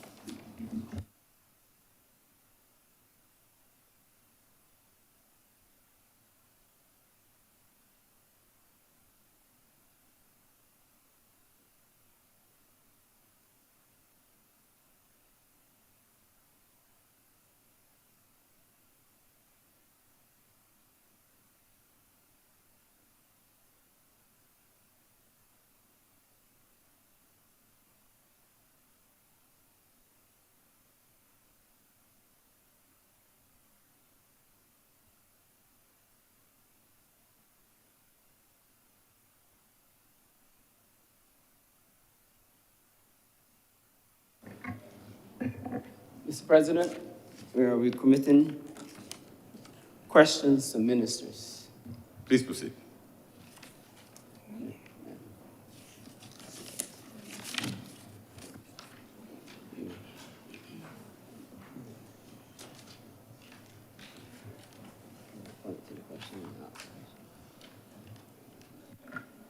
Senator Dr. Hines.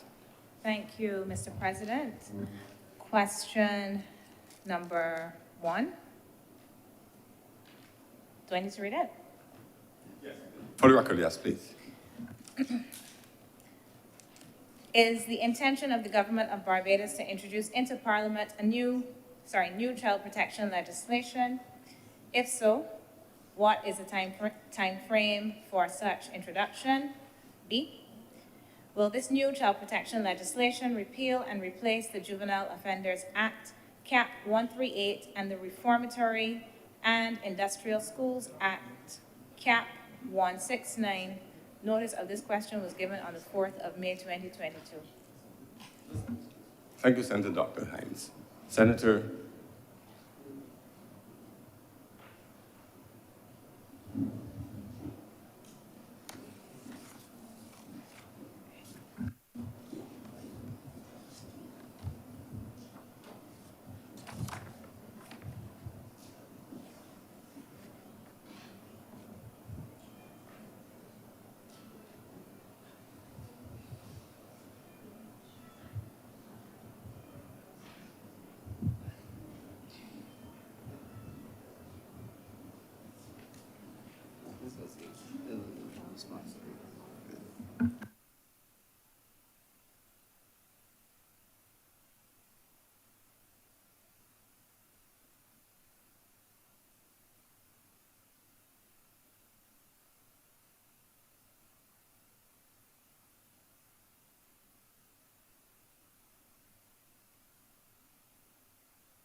Senator Dr. Moroni.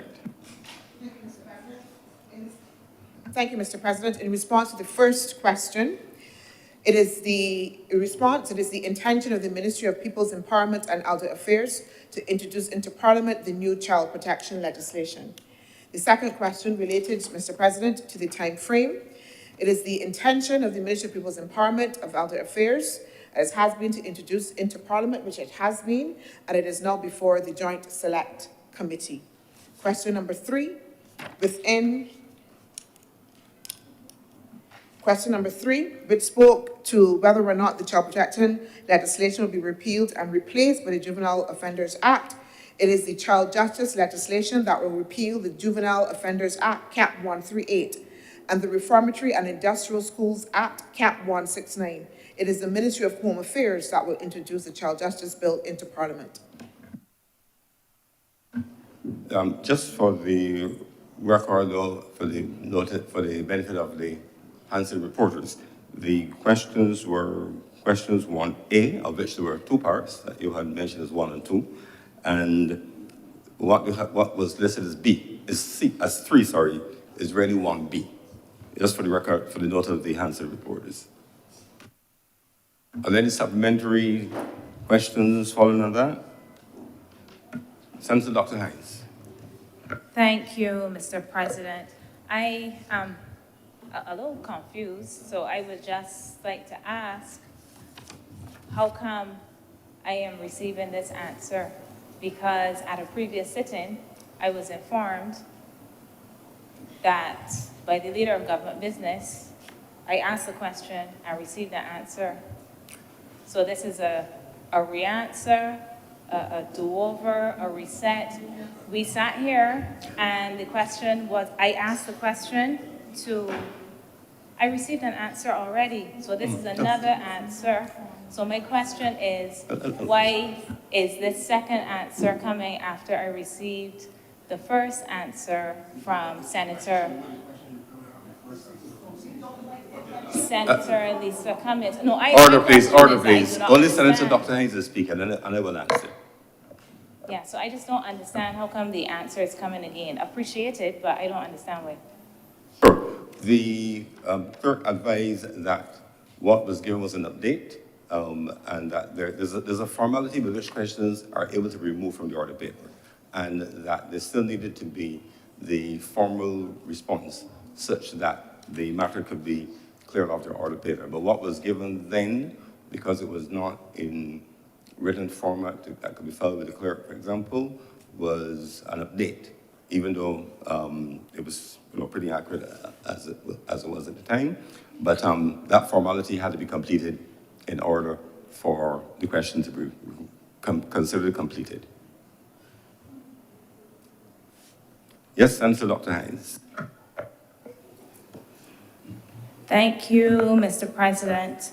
I asked this question because at the time when I asked if this was a formal answer, I was told that it was.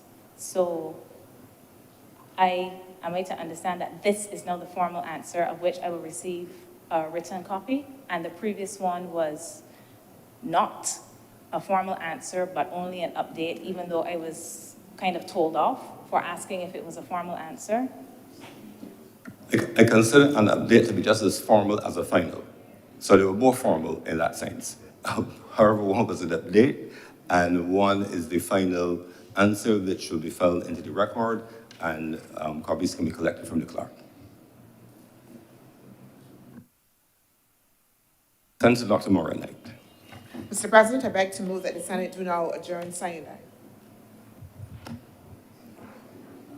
The question is that the Honorable the Senate do now adjourn sine die. Honorable Senators in favor, please say aye. Aye. Those against, please say no. Meeting the ayes have it. This sitting is therefore adjourned sine die. Sorry, I really should have wished all of you happy independence before we go, and also before we bang the gavel. We were reminded of the passing of national icon Richard Stout, and the invitation by our colleague senator and colleague entertainer of Richard to mark that sad moment by an observance of silence. So if you'll join me in a moment of respectful silence on the passing of Richard Stout.